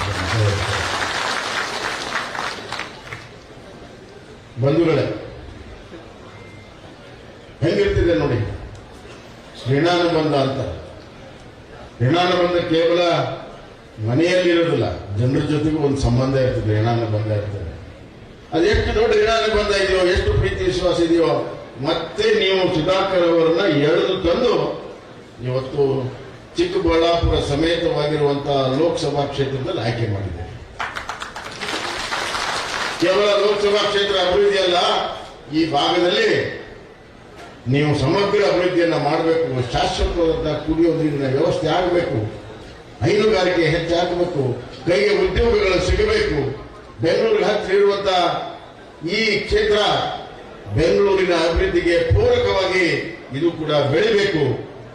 ಇಲ್ಲಿಯ ಹಾಲು, ಕೈಪಲ್ಯ, ಹಣ್ಣು ದೊಡ್ಡ ಪ್ರಮಾಣದಲ್ಲಿ ಅಂತಾರಾಷ್ಟ್ರೀಯ ಮಟ್ಟದಲ್ಲಿ ಹೋಗಬೇಕು. ಈ ಎಲ್ಲ ಕೆಲಸಗಳ ಸಾಕಾರ ಮಾಡೋದಕ್ಕೆ ಒಬ್ಬ ಯೋಗ್ಯ ನಾಯಕನನ್ನ ಸನ್ಮಾನ್ಯ ಸುಧಾಕರ್ ಅವರನ್ನ ತಾವು ತಂದಿದ್ರಿ ಅನ್ನುವಂತ ಮಾತನ್ನ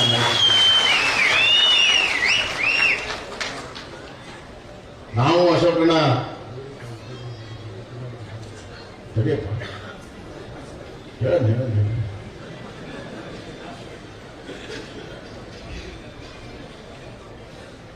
ಅಶೋಕಣ್ಣವ್ರು ಬಂದು ಇಲ್ಲಿ ಏನನ್ನ ಎಷ್ಟು ಸಾವಿರ ಅದು ಸೈಟು 750 ಎಕರೆ, ಒಂದು 10,000ಕ್ಕಿಂತ ಹೆಚ್ಚು ಸೈಟ್ ಇರುವ 25,000. ನಾನು ಮುಖ್ಯಮಂತ್ರಿಯಾಗಿ ಹೇಳಿದೆ, ಸುಧಾಕರ್ಗೆ ಏನಪ್ಪ ಮಾಡಿದ್ಯಾ, ನಮ್ಮ ಕ್ಷೇತ್ರದಲ್ಲಿ ಮಾಡ್ಕೊಳಕ್ಕಾಗಿಲ್ಲ, ಮುಖ್ಯಮಂತ್ರಿಯಾಗಿ ಆಗಲಿಲ್ಲ, ಎಂತ ಕ್ರಾಂತಿ ಮಾಡಿದೆಯಾ ಅಂತ ನಾನಂದೆ. ಒಂದು ನೋಡಿ, ಬಡತನ ಅನ್ನುವಂಥದ್ದು ಬಹಳ ಕೆಟ್ಟದಾಗಿ ಅದು ಅನುಭವಿಸ್ಕೋಬೇಕು. ನಾವು ಮೇಲೆ ಕೂತು ಸಮಸ್ಯೆ ಚರ್ಚೆ ಮಾಡ್ತೇವೆ, ಅಲ್ಲಿ ಬಡವರು ಸಮಸ್ಯೆ ಜೊತೆಗೆ ಜೀವನ ಮಾಡ್ತಾರೆ. ಸಮಸ್ಯೆ ಚರ್ಚೆ ಮಾಡಬೇಕು, ಸಮಸ್ಯೆ ಜೀವನ ಮಾಡಬೇಕು. ಸಮಸ್ಯೆ ಚರ್ಚೆ ಮಾಡಬೇಕು, ಸಮಸ್ಯೆ ಜೊತೆಗೆ ಜೀವನ ಮಾಡೋ ವ್ಯತ್ಯಾಸ ಇದೆ. ಆ ತಾಯಿಯ ಹೃದಯ ಇದ್ದವರಿಗೆ ಮಾತ್ರ ಗೊತ್ತಾಗ್ತದೆ. ಆ ತಾಯಿಯ ಹೃದಯ ಸುಧಾಕರ್ ಇದ್ದಿದ್ದರಿಂದ ಅಶೋಕಣ್ಣವ್ರಿಗೆ ಗಂಟೆಗಿದ್ದು ಅಶೋಕಣ್ಣ ಅದೇ ಮಾಡೋಕ್ಕಾಗುತ್ತೆ. ನಾವು ಇಲ್ಲಣ್ಣ ಇದು ಇಲ್ಲಿದೆ ಲ್ಯಾಂಡ್, ಈ ಊರಲ್ಲಿ ಇಷ್ಟಿದೆ ಅಂತ ಮ್ಯಾಪ್ ಹಾಕೊಂಡು ಬಂದು ಫಸ್ಟ್ ಅಶೋಕಣ್ಣನ ಕನ್ವಿನ್ಸ್ ಮಾಡಿದ್ರು. ನನ್ನ ಕಡೆ ಬಂದು ನಾನು ಹೇಳಿದೆ, ಅಲ್ಲೇ ಹೋಗಪ್ಪ, ನನಗೇನು ಸಂಬಂಧ ಇಲ್ಲ ಅಂತ. ಅವ್ರು ಅಲ್ಲಿ ಕನ್ವಿನ್ಸ್ ಆದ್ಮೇಲೆ ಮುಗಿತಲ್ಲ, ಮತ್ತೆ ಇಬ್ಬರು ಗೌಡರು ಬಂದಾದ್ಮೇಲೆ ನಮ್ದೇನು ಕೆಲಸ.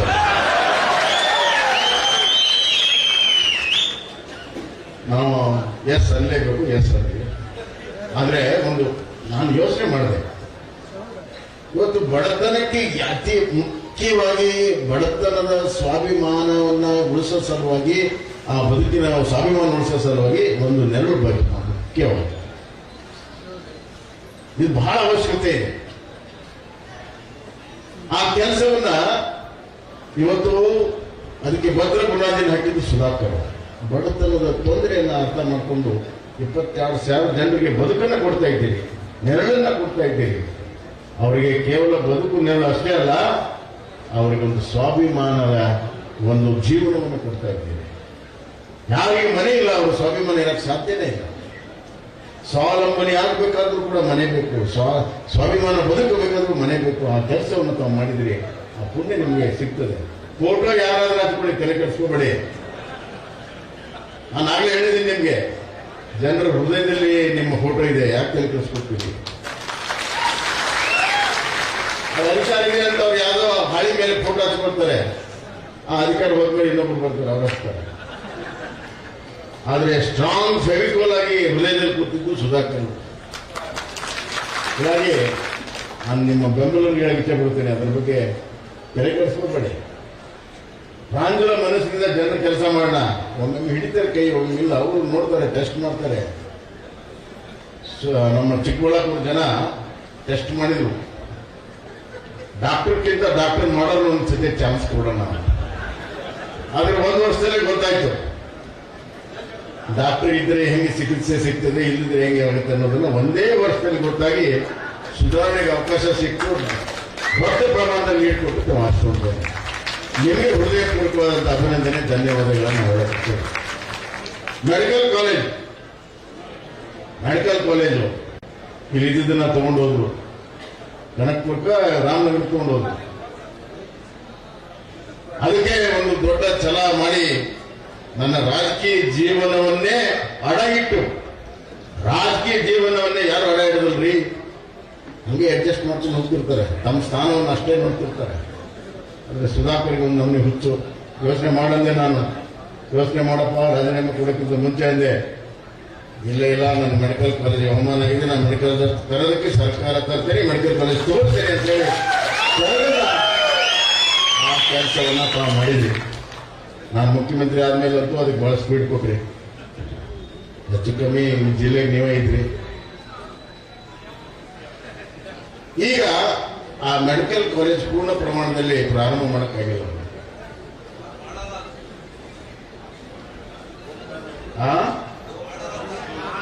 ಗೋಪುರ ಮುಗಿಸೋದಿಲ್ರಿ, ಒಂದು ಪೇಷಂಟ್ ಕೂಡ ಇನ್ನು ಒಳಗೆ ಬಂದಿಲ್ಲ. ತಗೊಂಡು ಏನ್ ಮಾಡೋದು? ಯಾವ ಮುಖ ಇಟ್ಕೊಂಡು ಆಡಳಿತ ಮಾಡ್ತಾ ಇದ್ದಾರೆ? ಇದು ಈ ಹಣೆ ಬರ ಎಲ್ಲಾ ತಾಲೂಕಿನಲ್ಲಿದೆ. ನಮ್ಮ ನಿಖಿಲ್ ಅವರು ಹೇಳ್ದಂಗೆ ಎಲ್ಲಾ ತಾಲೂಕಿನಲ್ಲಿ ಒಂದು ನಯಾ ಪೈಸೆ ಬಿಡುಗಡೆ ಮಾಡಿಲ್ಲ. ಇರೋಣ ನಿನ್ ಮೈ ಕೊಡ್ತೀನಿ, ಇರೋಣ ಪಾಪ ಗಂಟ್ಲಾಕ್ ಮೂವ್ ಮಾಡ್ಕೊಡ್ತೀನಿ. ಎಲ್ಲ ತಾಲೂಕಿನ ಇಡೀ ರಾಜ್ಯದಲ್ಲಿದೆ. ರಾಜ್ಯ ಸರ್ಕಾರದ ಖಜಾನೆ ಖಾಲಿಯಾಗಿದೆ, ರಾಜ್ಯ ಸರ್ಕಾರ ದಿವಾಳಿ ಆಗಿದೆ. ನಾನೊಂದು ಮಾತನ್ನ ಚಿಕ್ಕಬಳ್ಳಾಪುರದಲ್ಲಿ ಹೇಳುತ್ತೇನೆ, ಬರುವಂತಹ ದಿನಗಳಲ್ಲಿ ಸರ್ಕಾರಿ ನೌಕರರ ಸ್ಯಾಲರಿ ಕೊಡೋದಕ್ಕೆ ಈ ಸರ್ಕಾರಕ್ಕಾಗುದಿಲ್ಲ.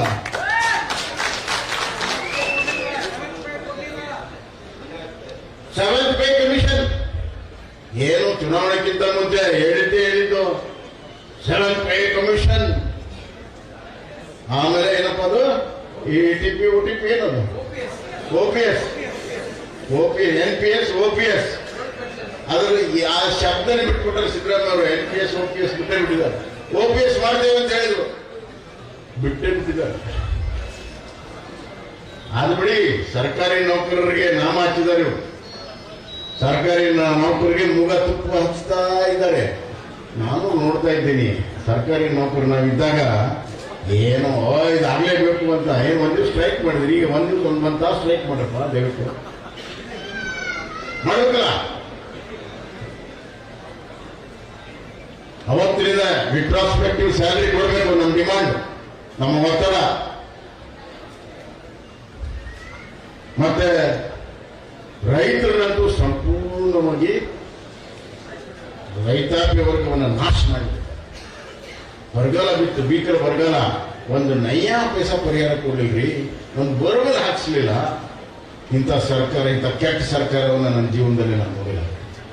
ಹೃದಯ ಇಲ್ಲದೆ ಇರುವಂತ, ಕರುಣೆ ಇಲ್ಲದೆ ಇರುವಂತ, ಅಧಿಕಾರದ ದಾಹದಲ್ಲಿ ಜನರನ್ನ ಸಂಪೂರ್ಣವಾಗಿ ಮರ್ತಂತ, ರೈತಾಪಿ ವರ್ಗದವ್ರನ್ನ ಕಣ್ಣೀರಿನ ಕೋಡಿ ಸೃಷ್ಟಿಸಿದಂತ ಒಂದು ದುಷ್ಟ ಸರ್ಕಾರ ಇವತ್ತು ಕರ್ನಾಟಕದಲ್ಲಿ. ಅವರ ದಾಷ್ಟ್ಯ, ಅದಕ್ಕೆ ನಮ್ಮ ಮಾಜಿ ಪ್ರಧಾನಮಂತ್ರಿಗಳು ಹೇಳಿದ್ರು, ಅವರ ದಾಷ್ಟ್ಯ ಮುರಿಬೇಕು ಅಂತ. ದಾಷ್ಟ್ಯ ಮುರಿಬೇಕು ಅಂತಂದ್ರೆ ಜನರ ಕಲ್ಯಾಣ ಆಗುವಂತ ಸರ್ಕಾರ ಬರಬೇಕು ಅನ್ನುವಂತ ಅರ್ಥ ಅದರಲ್ಲಿ ಮತ್ತೇನಿಲ್ಲ. ಬಂಧುಗಳು, ನಾವು ನಮ್ಮ ಕಾಲದಲ್ಲಿ ಪ್ರವಾಹ ಬಂದಿತ್ತು, ಚಿಕ್ಕಬಳ್ಳಾಪುರಕ್ಕೆ ಅವತ್ತು ಬಂದಿದ್ದೆ ನಾನು. ಏನ್ ಸುಧಾಕರ್ ಅವರ ಬಂದಿದ್ದಿಲ್ಲ. ಕೇಂದ್ರ ಸರ್ಕಾರ ಏನ್ ಕೊಡ್ತಾ ಇತ್ತು? ಒಣ ಬೇಸಾಯಕ್ಕೆ 6,300 ಕೊಟ್ರೆ ನಾವು 13,600 ರೂಪಾಯಿ ಕೊಡ್ತೇವೆ. ಯಾಕೆ ಕೊಡ್ಬೇಕಾಯ್ತು ನಾವು? ಕೇಂದ್ರ ಕೊಟ್ಟಿದೆಯಪ್ಪ ಅಷ್ಟು ಕೊಡೋಣ. ಅದು ಕೇಂದ್ರ ಕೊಟ್ಟಿರಲಿಲ್ಲ. ಕೇಂದ್ರ ಕೊಡೋಕ್ಕಿಂತ ಮುಂಚೆ 13,600 ರೂಪಾಯಿನ ಪ್ರತಿ ಹೆಕ್ಟರ್ಗೆ ಅವತ್ತು ನಾವು ಕೊಡ್ತೀವಿ. ಯಾಕಂದ್ರೆ ನಾವು ಕೂಡ ರೈತ ಕುಟುಂಬದಿಂದ ಬಂದಿದ್ದೇವೆ. ರೈತ ಸಂಕಷ್ಟ ಗೊತ್ತು, ರೈತನ ಬಯಲು ಬದುಕು ಗೊತ್ತು. ನಮಗೆ ರೈತನ ಬಯಲು ಬದುಕು ಗೊತ್ತು. ಒಮ್ಮೆ ಅವನು ಹಿನ್ನಡೆ ಆದರೆ 10 ವರ್ಷ ಹಿನ್ನಡೆ ಹೋಗ್ತಾನೆ. ಅವನ ಮನೆಗಳಲ್ಲಿ ಮದುವೆ ನಿಂತು ಹೋಗುತ್ತೆ ಸ್ವಾಮಿ. ಅವನ ಮನೆಯಲ್ಲಿ ಆಸ್ಪತ್ರೆಗೆ ಹೋಗೋದ್ರೆ ಎಷ್ಟೋ ಯಜಮಾನರು ಇವತ್ತು ಹಸುನಿಗಿದ್ದಾರೆ. ದನಕರುಗಳಿಗೆ ಚಿಕಿತ್ಸೆ ಕೊಡಕ್ಕಾಗ್ತಾ ಇಲ್ಲ. ಯಾರಾದರೂ ಬೀಗರು ಬಂದ್ರೆ ಒಂದು ಒಳ್ಳೆಯ ನೀರು ಕೊಟ್ಟು ಒಂದು ಒಳ್ಳೆಯ ಊಟವನ್ನು ಕೊಡುವಂತ ಶಕ್ತಿ ಅವನಲ್ಲಿ ಉಳಿದಿಲ್ಲ. ಅವನಿಗೆ ಸಹಾಯ ಮಾಡಬೇಕು ಅಂತೇಳಿ 2 ಪಟ್ಟು ಕೊಟ್ವಿ. ನೀರಾವರಿಗೆ 2 ಪಟ್ಟು ಕೊಟ್ವಿ.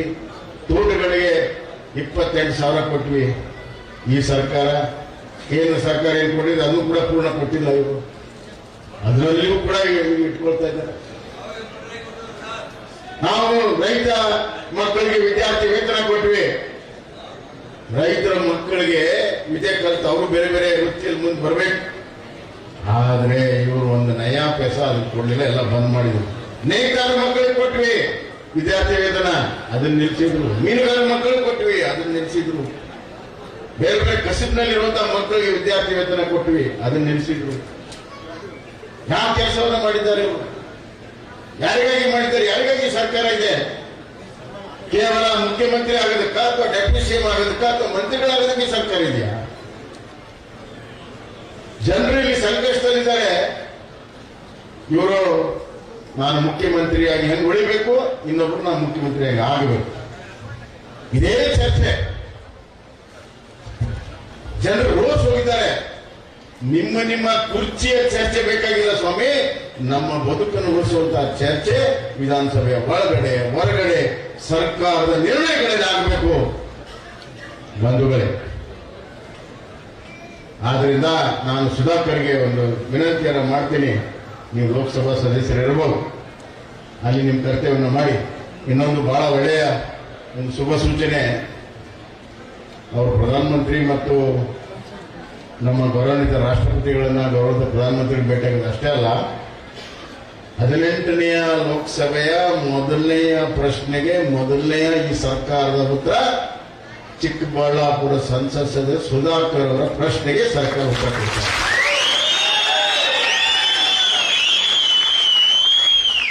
ಬಹಳ ಕ್ರಿಯಾಶೀಲವಾಗಿರುವಂತಹ ಹಿಂದಿನ ಎಂಪಿಗಳು ಯಾರು ಏನು ಮಾಡದಿರೋದನ್ನ ಅದನ್ನ ಮಾಡಿ ತೋರಿಸುವಂತ ಶಕ್ತಿ ಸುಧಾಕರ್ಗಿದೆ. ನೀವು ಲೋಕಸಭಾ ಸದಸ್ಯರಾಗಿ ಮಾಡಿ. ಆದರೆ ಇಲ್ಲಿಯ ರೈತರು, ಇಲ್ಲಿಯ ನಮ್ಮ ಹಾಲು ಉತ್ಪಾದಕರು, ಹಾಲು ಉತ್ಪಾದನೆ ಡೈರಿ ಮಾಡಿದ್ವಪ್ಪ, ನೀವೆಲ್ಲ ಹೇಳಿದ್ರಿ. ಸುಧಾಕರ್ ಗಂಟು ಡೈರಿ ಮಾಡಿದ್ವಿ, ಚಿಕ್ಕಬಳ್ಳಾಪುರ ಸೆಪರೇಟ್ ಡೈರಿ ಮಾಡಿದ್ವಿ. 1.5 ವರ್ಷ ನಡೀತು. ಈಗ ಅದನ್ನು ರದ್ದು ಮಾಡಿದ್ದಾರೆ. ಅತಿ ಹೆಚ್ಚು ಹಾಲು ಉತ್ಪಾದನೆ ಆಗ್ತದೆ, ಅತಿ ಹೆಚ್ಚು ಸಂಸ್ಕರಣೆ ಆಗ್ತದೆ. ಮತ್ತೇನು ದುಡ್ಡು ಕೊಡಬೇಕಾಗಿಲ್ಲ. ಈ ಭಾಗದ ರೈತರಿಗೆ ಒಳ್ಳೆ ರೇಟ್ ಕೊಡಬೇಕು, ಹಾಲಿಗೆ ಒಳ್ಳೆ ರೇಟ್ ಕೊಡಬೇಕು. ಅತ್ಯಂತ ದಕ್ಷ ಆಡಳಿತವನ್ನು ಕೊಟ್ಟು ರೇಟನ್ನು ಹೆಚ್ಚಿಗೆ ಮಾಡಿಕೊಡಬೇಕು. ಇನ್ನಷ್ಟು ಹಾಲು ಉತ್ಪಾದನೆ ಹೆಚ್ಚು ಮಾಡಬೇಕು, ಸಂಸ್ಕರಣೆ ಹೆಚ್ಚು ಮಾಡಬೇಕು ಅನ್ನೋ ಕಾರಣದಿಂದ ನಾವು 2 ಮಾಡಿದ್ವಿ. ಅದು ಚೆನ್ನಾಗಿ ನಡೀತಿದೆ. ಕೋಲಾರದಿಂದ ಕಮ್ಮಿ ಆಗಿಲ್ಲ, ಅದು ಚೆನ್ನಾಗಿ ನಡೀತದೆ, ಇದು ಚೆನ್ನಾಗಿ ನಡೀತದೆ. ಆದರೆ ಈ ಸರ್ಕಾರ ಬಂದ ಮೇಲೆ ರದ್ದು ಮಾಡಿ ರದ್ದು ಮಾಡೋದ್ರಲ್ಲಿ ಅವ್ರು ಪುರುಷೋತ್ತಮ. ಕಟ್ಟೋದಕ್ಕಂತೂ ಏನಿಲ್ಲ. ನಾನೊಂದು ಕರೆ ಕೊಡ್ತೀನಿ, ಈ ಭಾಗದ ಚಿಕ್ಕಬಳ್ಳಾಪುರ ಜಿಲ್ಲೆಯ ಎಲ್ಲ ರೈತರು, ಹಾಲು ಉತ್ಪಾದಕರು ಯಾಕೆ ಸುಮ್ಮನೆ ಕೂತಿರಿ?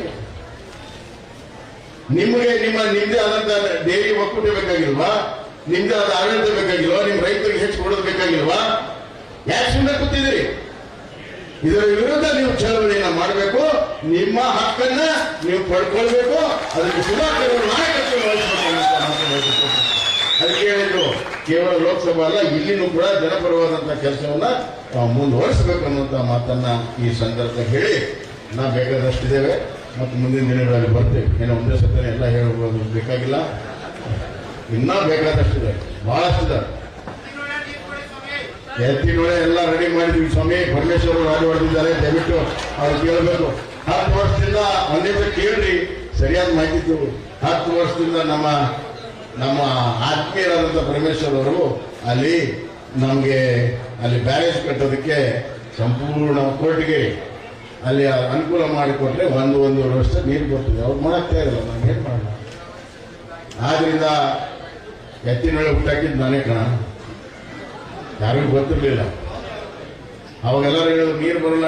ಈಗೆಲ್ಲರೂ ಎತ್ತಿ ನೋಡಿಬೇಕು ಅಂತ. ಹಿಂಗೆ ಕಾಲ ಹಾಗೆ ಹೇಳಿದ್ರಲ್ಲ, ನಮ್ಮ ಮಿಕ್ಕಿನವ್ರ ಕಾಲ ಬರ್ತದೆ ಅಂತ ಹೇಳಿ, ಹಂಗೆ ಅದಕ್ಕೂ ಒಂದು ಕಾಲ ಬರ್ತದೆ. ಎತ್ತಿನೊಳಗೆ ನೀರು ಬಂದೇ ಬರ್ತದೆ. ಅದಕ್ಕೆಲ್ಲ ಹೋರಾಟವನ್ನು ಮಾಡ್ತೀವಿ ಮತ್ತು ಅಧಿಕಾರಿದ್ದಾಗ ಕೆಲಸವನ್ನು ಕೂಡ ಮಾಡ್ತೀವಿ ಅನ್ನೋ ಮಾತನ್ನು ಈ ಸಂದರ್ಭದಲ್ಲಿ ಹೇಳಿ, ನಮ್ಮ ಅಶೋಕ್ ಅಣ್ಣವ್ರು ಬಂದವರು, ವಿರೋಧ ಪಕ್ಷದ ನಾಯಕ, ಬಹಳ ತೀಕ್ಷ್ಣವಾಗಿ ಅಟ್ಯಾಕ್ ಮಾಡಕತ್ತಾರ. ಯಾಕೂ ಭಾರಿ ತೀಕ್ಷ್ಣ.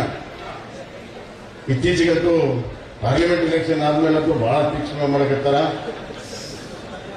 ಅವ್ರಿಗೇನೋ ಒಂದು ಬೆಳಕು ಕಾಣ್ತಾ ಇದೆ ಅಂತ ಅನಿಸ್ತಿದೆ.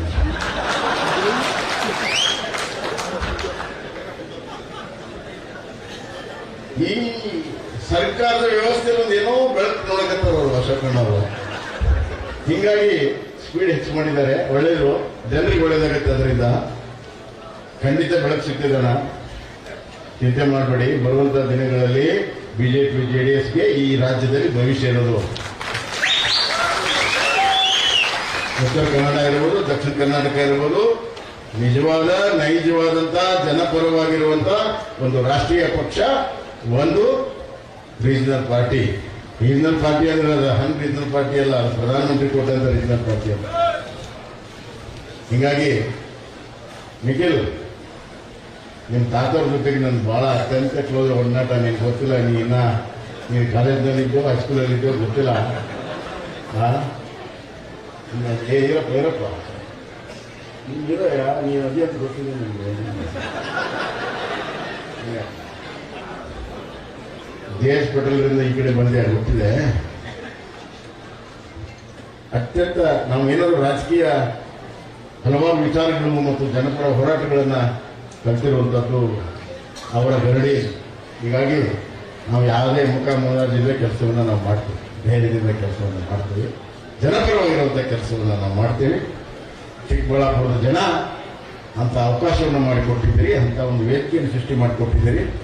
ಇಲ್ಲೇನು ಕೂತಿದ್ದಾರೆ, ನಮ್ದೆಲ್ಲ ಮುಗಿದಿದೆ, ಪ್ರಶ್ನೆ ಇಲ್ಲ. ಇಲ್ಲೇನು ಕೂತಿದ್ದಾರೆ, ಇಲ್ಲಿ ಸಾಲಕ್ಕೆಲ್ಲ ಕೂತಿದ್ದಾರೆ, ಇವ್ರದೇ ಭವಿಷ್ಯ, ಕರ್ನಾಟಕದ ಭವಿಷ್ಯ. ಆದ್ರಿಂದ ನಾವೆಲ್ಲರೂ ಕೂಡ ಬೆಂಬಲವನ್ನು ಕೊಡಬೇಕು, ಆಶೀರ್ವಾದವನ್ನು ಮಾಡಬೇಕು.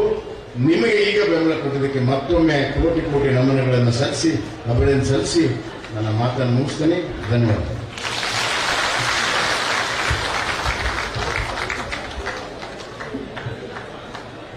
ಹಣಶಕ್ತಿಗಿಂತ ಜನಶಕ್ತಿ ಅತ್ಯಂತ ಪ್ರಮುಖ ಪಾತ್ರವನ್ನು ವಹಿಸುತ್ತೆ ಅನ್ನೋದ್ರ ಮುಖಾಂತರ ಇವತ್ತಿನ ನಮ್ಮ ಇಡೀ ಕಾರ್ಯಕ್ರಮಕ್ಕೆ ಮತ್ತಷ್ಟು ಮೆರುಗನ್ನು ತಂದಂತಹ ನಮ್ಮೆಲ್ಲರ ಪ್ರೀತಿಯ ಮಾಜಿ ಮುಖ್ಯಮಂತ್ರಿಗಳಾಗಿರುವ, ಸಂಸದರು ಆಗಿರುವ ಸನ್ಮಾನ್ಯ ಶ್ರೀ ಬಸವರಾಜ ಬೊಮ್ಮಾಯಿ ಅವರಿಗೆ ಜೋರಾದ ಚಪ್ಪಾಳೆಯ ಮೂಲಕ ಪ್ರೀತಿಯ ಧನ್ಯವಾದಗಳನ್ನು ಸಮರ್ಪಿಸ್ತಾ ಇದ್ದೀವಿ. ಇದೀಗ ನಮ್ಮ ಈ ದಿನದ ಕಾರ್ಯಕ್ರಮದ ಕೇಂದ್ರ ಬಿಂದು ಚಿಕ್ಕಬಳ್ಳಾಪುರದ ಜನರ ಮನೆಗಳಲ್ಲಿ ಪ್ರೀತಿಯನ್ನ ಪಡೆಯುವಂತಹ ಬಡವರ ಬಂಧುವಾಗಿ, ಆಶಾಕಿರಣವಾಗಿ ಕೋವಿಡ್ ಸಂದರ್ಭದಲ್ಲಂತೂ ಪ್ರತಿಯೊಬ್ಬ ಜನರಿಗೆ ಉಸಿರಾಗಿ ನಿಂತಹ ಜನನಾಯಕ, ನಮ್ಮೆಲ್ಲರ ಪ್ರೀತಿಯ ಸಂಸದರಾಗಿರುವಂತಹ ಸನ್ಮಾನ್ಯ ಶ್ರೀ ಡಾಕ್ಟರ್ ಕೆ ಸುಧಾಕರ್ ಅವರು ಎಲ್ಲರನ್ನ ಉದ್ದೇಶಿಸಿ ಮಾತನಾಡಬೇಕು ಅಂತ ಪ್ರೀತಿಯಿಂದ ವಿನಂತಿಸ್ತಾ ಇದ್ದಾರೆ.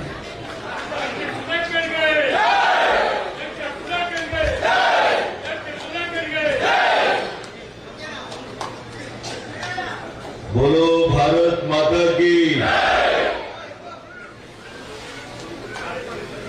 जय श्री राम.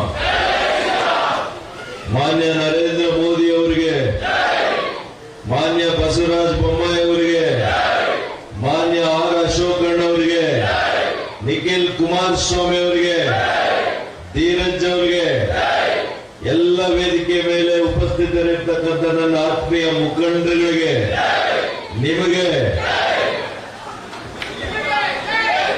ನಿಮಗೆ ಜಾಸ್ತಿ ಹೊಡಿಬೇಕಾಗಿದೆ.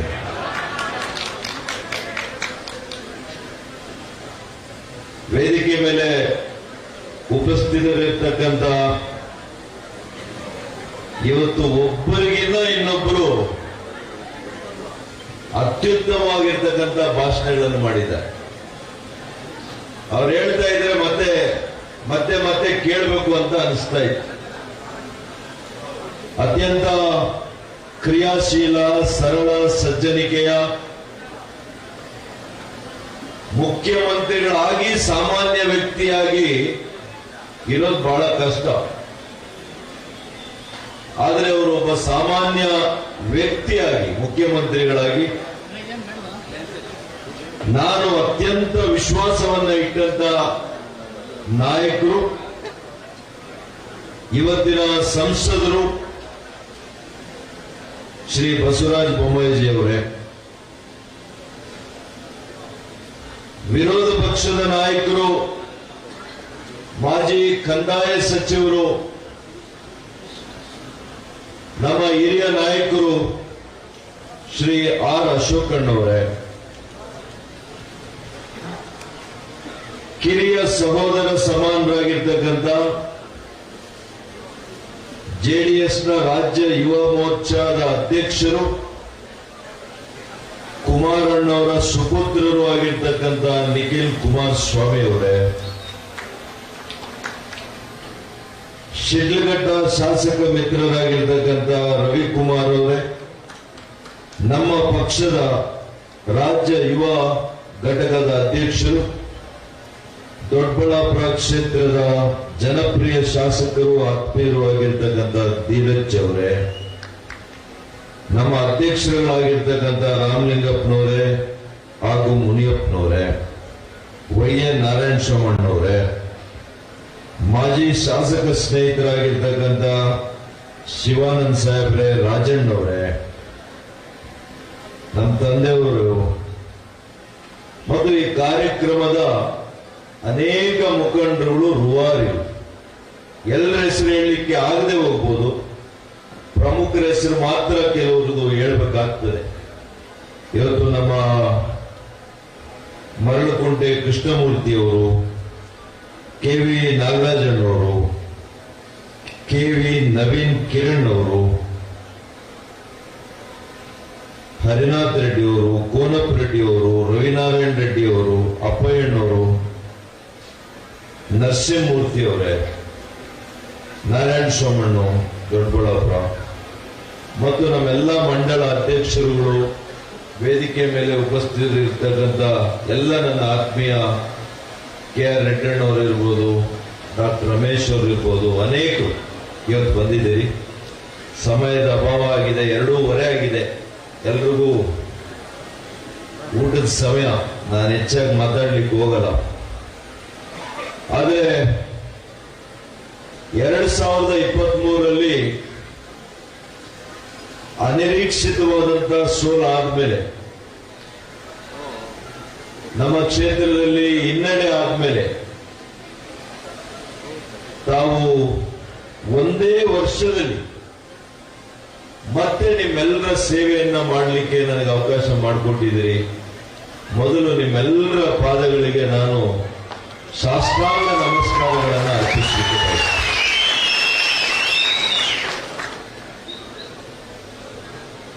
ನಾನು ಸೋತಾಗ ಬಹುಶಃ ನಮ್ಮ ಪೋಷಕರನ್ನೇ ಕಳ್ಕೊಂಡಿರುವಂತಹ ಒಂದು ಶೋಕ ನನ್ನಲ್ಲಿ ಆವರಿಸಿಕೊಂಡು ನನಗೆ ಯಾವಾಗಲೂ ಕೂಡ ಚಿಕ್ಕಬಳ್ಳಾಪುರದ ಅಭಿವೃದ್ಧಿ, ಚಿಕ್ಕಬಳ್ಳಾಪುರದ ಜನತೆ ಜೊತೆನೆ ಕಳೆದ 15-20 ವರ್ಷದಿಂದ ನಾನು ನಿಮ್ ಜೊತೆಯಲ್ಲಿ ಇದ್ದಿದ್ರಿಂದ ಮೇ 13, 2023 ನಂತರ 14ರಿಂದ ಏನಪ್ಪ ಮಾಡಬೇಕು ಅಂತ ನನಗೆ ಅರ್ಥನೇ ಆಗಲಿಲ್ಲ. ಆದ್ರೆ ಮತ್ತೆ ಒಂದು ವರ್ಷದ ಒಳಗಡೆ ನಿಮ್ ಸೇವೆ ಮಾಡಲಿಕ್ಕೆ ನನಗೆ ಅವಕಾಶ ಮಾಡಿಕೊಟ್ಟಿದ್ದೀರಿ. ಇವತ್ತು 3 ಮುಖ್ಯ ಅತಿಥಿಗಳು, ಬೊಮ್ಮಾಯಿರವರು, ಅಶೋಕಣ್ಣವರು, ನಿಖಿಲ್ರು. ಇವತ್ತು ನಿಮ್ಗೆಲ್ಲ ಗೊತ್ತಿದೆ, ಅನೇಕರು ನನಗೆ ಏನು ಸ್ಪರ್ಧೆ ಮಾಡಲಿಕ್ಕೆ ಅವಕಾಶ ಇದೆಯಾ ಇಲ್ವಾ, ವಿಧಾನಸಭೆಯಲ್ಲಿ ಸೋತಂತವ್ರು ಲೋಕಸಭೆ ಕೊಡ್ತಾರಾ ಇಲ್ವಾ, ಈಗೆಲ್ಲ ಮಾತುಗಳಿದ್ದು. ಆದರೆ ಕೇಂದ್ರದಲ್ಲಿ ವರಿಷ್ಠರು ಬಿಟ್ರೆ ರಾಜ್ಯದಲ್ಲಿ ಈ 3 ಪಾತ್ರ ನನ್ನ ಜೀವನದಲ್ಲಿ ಎಂದೂ ಕೂಡ ನಾನು ಮರೀಲಿಕ್ಕೆ ಸಾಧ್ಯ ಇಲ್ಲ.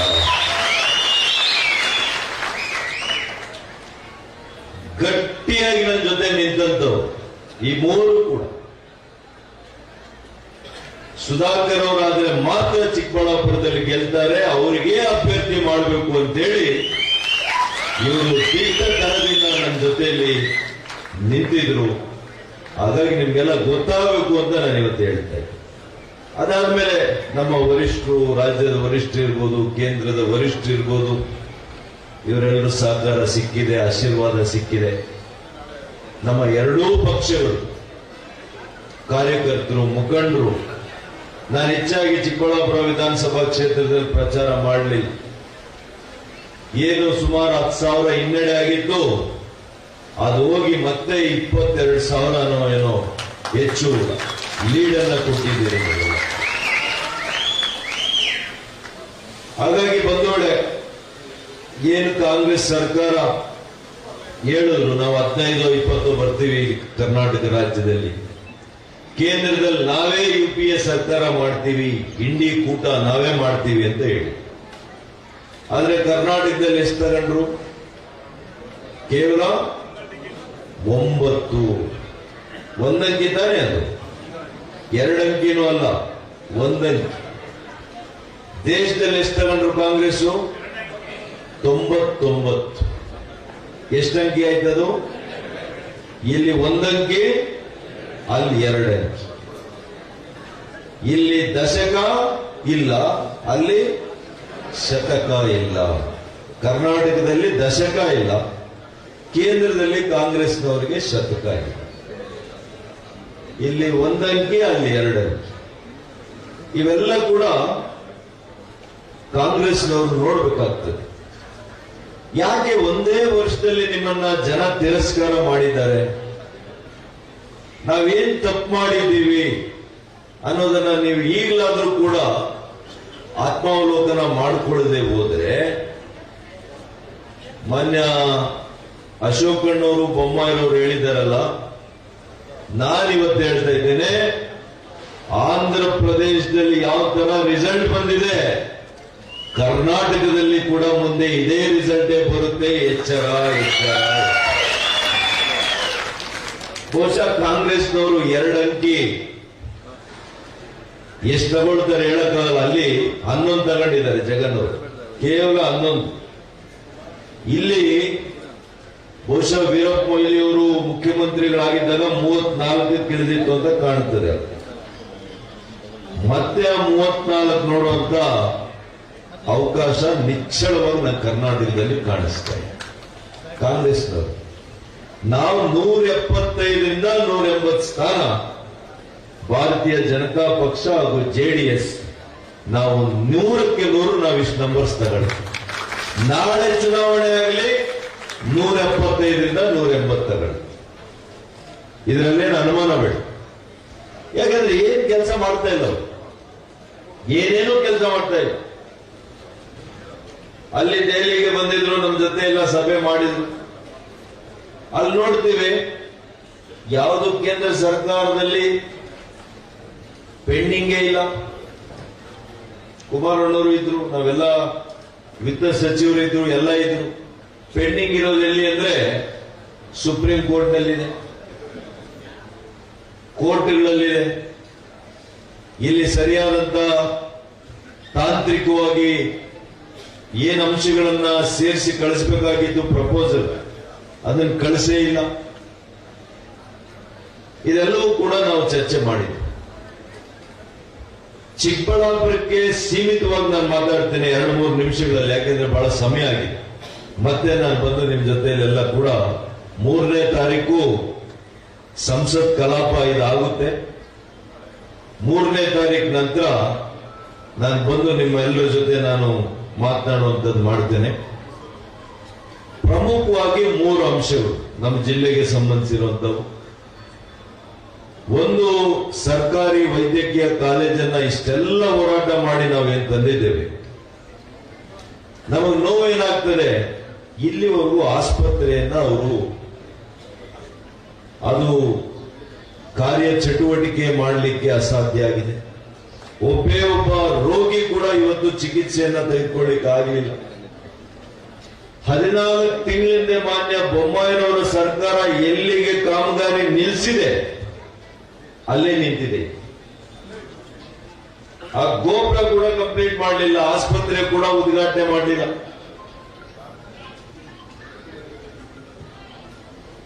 ಅದಕ್ಕೋಸ್ಕರ ಇದಕ್ಕೂ ಕೂಡ ನಾವು ಮತ್ತೆ ಹೋರಾಟ ಮಾಡಬೇಕಾಗಿದೆ. ಮತ್ತೆ ಅಧಿಕಾರಿಗಳ ಸಭೆಯನ್ನ ಕೂಡ ಮಾಡ್ತೇವೆ. ಆದಷ್ಟು ಶೀಘ್ರದಲ್ಲಿ ಈ ಕಾಲೇಜಂತೂ 3 ವರ್ಷ ಆಗಿದೆ. ಈಗ 4ನೇ ವರ್ಷದ ವಿದ್ಯಾರ್ಥಿಗಳು ವ್ಯಾಸಂಗ ಮಾಡ್ತಾ ಇದ್ದಾರೆ. ಆದರೆ ಆಸ್ಪತ್ರೆ ಇಲ್ಲದೆ ಇದ್ರೆ ಅವ್ರು ಯಾವ ರೀತಿ ನಾಳೆ ವೈದ್ಯರುಗಳಾಗ್ಲಿಕ್ಕೆ ಸಾಧ್ಯ ಆಗ್ತದೆ? ಎರಡನೇದು, HN ವ್ಯಾಲಿ, KC ವ್ಯಾಲಿ ನೀರನ್ನ ನಾವೇನ್ ತಂದ್ವಿ 2 ಹಂತಗಳಲ್ಲಿ, ಮಾನ್ಯ ಬಸವರಾಜ ಬೊಮ್ಮಾಯಿರವರ ಸರ್ಕಾರದಲ್ಲಿ ನಾನು ಕೊನೆ ಬಜೆಟ್ ನಲ್ಲಿ ಮನವಿ ಮಾಡಿ 3ನೇ ಹಂತದ ಶುದ್ಧೀಕರಣ ಮಾಡಿಸಬೇಕು ಅಂತೇಳಿ ನಾವು ಬಜೆಟ್ ಅಲ್ಲಿ ಇರಿಸಿದ್ದೀವಿ. ಯಾಕೆಂದ್ರೆ ಅನೇಕ ಸಂಸ್ಥೆಗಳು, ವಿಜ್ಞಾನ ಸಂಸ್ಥೆಗಳು ಹೇಳಿದ್ದಾರೆ, 2ನೇ ಹಂತದ ಶುದ್ಧೀಕರಣ ಮಾಡಿ ನೇರವಾಗಿ ನೀವು ಕೆರೆಗಳು ಬಿಟ್ರೆ ಮತ್ತೆ ಬೋರ್ವೆಲ್ಗಳಲ್ಲಿ ಹಾಕಿ ಅದರ ಮೂಲಕ ಇವತ್ತೇನು ತರಕಾರಿ ಹಣ್ಣುಗಳನ್ನು ಬೆಳೀತಾ ಇದ್ದಾರೆ ಅದು ಒಳ್ಳೆಯದು ಅಲ್ಲ, ಜನರ ಆರೋಗ್ಯಕ್ಕೂ ಕೂಡ ಇದು ಒಳ್ಳೆಯದಲ್ಲ ಅಂತ ವ್ಯಾಖ್ಯಾನ ಮಾಡಿದ್ದಾರೆ. ಹಾಗಾಗಿ ನಾವು 3ನೇ ಹಂತದ ಶುದ್ಧೀಕರಣ ಮಾಡಲಿಕ್ಕೆ ನಾವು ಪ್ರಪೋಸಲ್ ಅನ್ನ ಬಜೆಟ್ ಅಲ್ಲಿ ಇಟ್ರೆ ಕಾಂಗ್ರೆಸ್ ಸರ್ಕಾರ ಬಂದ ಮೇಲೆ ಅದರ ಬಗ್ಗೆ ಚಕಾರನೇ ಎತ್ತಿತ್ತು, ಕೈ ಬಿಟ್ಟುಬಿಟ್ಟಿದ್ದಾರೆ ಸಂಪೂರ್ಣ. ಎತ್ತಿನ ಹೊಳೆ ಯೋಜನೆ ಕಾಮಗಾರಿ ಕೂಡ ವೇಗ ಪಡ್ಕೊಳ್ಳಿಲ್ಲ. ನೀರಾವರಿ ಬಗ್ಗೆ ಅವರಿಗೆ ಚಿಂತನೆ ಇಲ್ಲ. 8 ಜಿಲ್ಲೆಗಳಿಗೆ ಕರ್ನಾಟಕದಲ್ಲಿ ನಾವು ಪಾಪ ಮಾಡಿದ್ದೀವೋ ಏನೋ ಗೊತ್ತಿಲ್ಲ. ಇವತ್ತು ಕೊಳಚೆ ನೀರಿನ ಸಂಸ್ಕರಣೆ ಮಾಡಿ ನಾವು ಬಳಸುವಂತಹ ದುರ್ಗತಿ ಇವತ್ತು ನಮ್ಮ ಚಿಕ್ಕಬಳ್ಳಾಪುರ, ಕೋಲಾರ, ಗ್ರಾಮಾಂತರ, ಚಿತ್ರದುರ್ಗ ಈ ಜಿಲ್ಲೆಗಳಿಗೆ, ರಾಮನಗರ ಸೇರಿ ಬಂದಿದೆಯಲ್ಲ. ನಾವು ಈ ರಾಜ್ಯದಲ್ಲಿ ಪ್ರಜೆಗಳಲ್ವಾ, ಈ ದೇಶದ ಪ್ರಜೆಗಳಲ್ವಾ? ಇವತ್ತು ನಾವೇನು ಕೇಳ್ಕೊಳ್ಳುವಂಥದ್ದೇನಿಲ್ಲ. ಸರ್ಕಾರದ ಜವಾಬ್ದಾರಿ ಇದು. ಯೋಗ್ಯ ಕುಡಿಯುವ ನೀರನ್ನ ನಮ್ಮ ಜನರಿಗೆ ಕೊಡಬೇಕಾಗಿರುವಂತದ್ದು ಈ ಸರ್ಕಾರದ ಮೊದಲನೇ ಕರ್ತವ್ಯ ಅಂತ ನಾನು ಹೇಳಲಿಕ್ಕೆ ಬಯಸ್ತೇನೆ. ಇದು ಯಾರಪ್ಪನ ಜಾಗೀರಲ್ಲ. ಜಾಗೀರ್ ಯಾರಾದ್ರು? ಯಾರ್ದು ಅಲ್ಲ. ಯೋಗ್ಯವಾಗಿರುವಂತಹ ಕುಡಿಯುವ ನೀರು ಕೊಡದೇ ಇದ್ರೆ, ರೈತರು ಬಳಕೆ ಮಾಡುವಂತಹ ಇವತ್ತು ರೈತರಿಗೆ ಕೃಷಿಗೆ ನೀರು ಕೊಡದೇ ಇದ್ರೆ, ನೀರಾವರಿಗೆ ನೀರು ಕೊಡದೇ ಇದ್ರೆ, ಕೃಷಿಯನ್ನೇ ನಂಬ್ಕೊಂಡಿರ್ತಕ್ಕಂಥ ನಮ್ಮ ಜನ ಏನಾಗಬೇಕು? ಕೃಷಿಯನ್ನೇ ನಂಬ್ಕೊಂಡಿದ್ದೀವಿ, ಹೈನುಗಾರಿಕೆಯನ್ನು ನಂಬ್ಕೊಂಡಿದ್ದೀವಿ, ತೋಟಗಾರಿಕೆ ಬೆಳೆಗಳ ಮೇಲೆ ನಂಬ್ಕೊಂಡಿದ್ದೀವಿ, ರೇಷ್ಮೆಯನ್ನೇ ನಂಬಿದ್ದೀವಿ. ಅಂತ ಒಂದು ಈ ಜಿಲ್ಲೆಗಳಲ್ಲಿ ನೀವು ಯಾವುದಕ್ಕೂ ಕೂಡ ನಮ್ಮ ಜನರಿಗೆ ಆಶೀರ್ವಾದ ಮಾಡ್ತಾ ಇದ್ದೀವಿ. ಏನು ಈ 2 ಜಿಲ್ಲೆಯಲ್ಲಿ ನಮ್ಮ ರವಿಯವರೊಬ್ಬರು ಬಿಟ್ರೆ, ರವಿ ಮತ್ತು ಶ್ರೀನಿವಾಸಪುರ ಅಷ್ಟೇ ಅಲ್ಲ, ರವಿಯವರು ವೆಂಕಟಶಿವಾರೆಡ್ಡಿ ಮುಳಬಾಗ ಸಮೃದ್ಧಿ ಮಂಚ್ 3 ಬಿಟ್ರೆ 8 ಸ್ಥಾನ ಕಾಂಗ್ರೆಸ್ ಗೆಲ್ಸಿದೆ. ಅಲ್ಲ, ನಿಮ್ಮದು ಗ್ರಾಮಾಂತರ. ಆ ಗ್ರಾಮಾಂತರ ಸೇರಿಸಿದ್ರೆ 12 ಸ್ಥಾನನೋ 11 ಸ್ಥಾನ ಗೆಲ್ಸಿದ್ರಿ ಕಾಂಗ್ರೆಸ್. ಏನು ಈ ಬಜೆಟ್ ಆಯ್ತಲ್ಲಪ್ಪ 14 ತಿಂಗಳು. ಮಾಧ್ಯಮ ಸ್ನೇಹಿತರಿಗೆ ನಾನು ಮನವಿ ಮಾಡ್ತೀನಿ, ನಾವು ಮಂತ್ರಿ ಆಗಿದ್ದ ಕೇಳ್ತಾ ಇದ್ರಿ ನೀವು, ಏನ್ ಸರ್ ಈ ಬಜೆಟ್ ಅಲ್ಲಿ ಏನ್ ತರ್ತೀರಿ ಸರ್? ಪ್ರತಿ ವರ್ಷ ತಂದಿದ್ದೀನಿ ಜಿಲ್ಲೆಗಳಿಗೆ, ಪ್ರತಿ ವರ್ಷ ತಂದಿದ್ದೀನಿ. ಈ ಸಲಿ ಆ ಬಡ್ಜೆಟ್ ಬುಕ್ ನೋಡಿದ್ರೆ ಅಪ್ಪಿ ತಪ್ಪಿ ಕೂಡ ಚಿಕ್ಕಬಳ್ಳಾಪುರ ಜಿಲ್ಲೆ ಕಾಣಿಸುತ್ತೆ. ಅಪ್ಪಿ ತಪ್ಪಿ ಕೂಡ ಚಿಕ್ಕಬಳ್ಳಾಪುರ ಜಿಲ್ಲೆ ಕಾಣಿಸಿದ್ಯಾ? ಇವತ್ತು ಬೊಮ್ಮಾಯಿ ಸಾಹೇಬರು ಚಿಕ್ಕಬಳ್ಳಾಪುರ ಹಾಲು ಒಕ್ಕೂಟವನ್ನು ಮಾಡಿಕೊಟ್ರು ನಮಗೆ. ಅನೇಕ ವರ್ಷಗಳ ನಮ್ಮ ಹೋರಾಟ ಇತ್ತು. 17 ವರ್ಷ ಆಯ್ತು ಈ ಜಿಲ್ಲೆಗೆ. ನಮ್ಮ ಜಿಲ್ಲೆ ಆಗಿ ಕುಮಾರಣ್ಣವರು ನಾಮಕರಣ ಮಾಡಿದ್ರು 17 ವರ್ಷದ ಹಿಂದೆ. ನಮ್ಮ ಹಕ್ಕುಗಳನ್ನ ನಾವು ಪಡ್ಕೊಳ್ಳೋದಿಕ್ಕೆ ಯಾರಪ್ಪನ ಗಂಟಲ್ಲ, ನಮ್ಮ ಜಿಲ್ಲೆಯ ರೈತರ ಹೈನುಗಾರಿಕೆಯಲ್ಲಿ ತೊಡಸ್ಕೊಂಡಿರ್ತಕ್ಕಂಥ ರೈತರ ಸ್ವಾಭಿಮಾನದ ಪ್ರಶ್ನೆ ನಮ್ಮ ಹಕ್ಕಿ. ಮತ್ತು ನಮಗೆ ಸಾಲ ಬೇಕಿರಲಿಲ್ಲ, ರಾಜ್ಯ ಸರ್ಕಾರದ ಹಣ ಬೇಕಿರಲಿಲ್ಲ. ಮೆಗಾ ಡೈರಿ ಈಗಾಗಲೇ ಮಾನ್ಯ ಯಡಿಯೂರಪ್ಪ ನೋಡೋದಕ್ಕೆ ಹಿಂದೆನೆ ಜಮೀನು ಕೊಟ್ಟಿದ್ರು, 2 ಕೋಟಿ ದುಡ್ಡು ಕೊಟ್ಟಿದ್ರು ಅಂತ ಹೇಳಿದ್ರು. 10 ಕೋಟಿನ 10 ಕೋಟಿ 1.5 ವರ್ಷ ಕೆಲಸ ಮಾಡಿದೆ ಹಾಲು ಒಕ್ಕೂಟ ಚಿಕ್ಕಬಳ್ಳಾಪುರ ಜಿಲ್ಲೆಯಲ್ಲಿ. ಸರ್ಕಾರ ಬಂದ ಕೂಡಲೇ ಕಾಂಗ್ರೆಸ್ ಅದನ್ನ ರದ್ದು ಮಾಡಿ ಮತ್ತೆ ಕೋಲಾರ್ಗೆ ಹೋಗ್ರಪ್ಪ ಚಿಕ್ಕಬಳ್ಳಾಪುರ. ಮತ್ತೆ ಜಿಲ್ಲೆ ಯಾಕೆ ಮಾಡಿದ್ರಿ?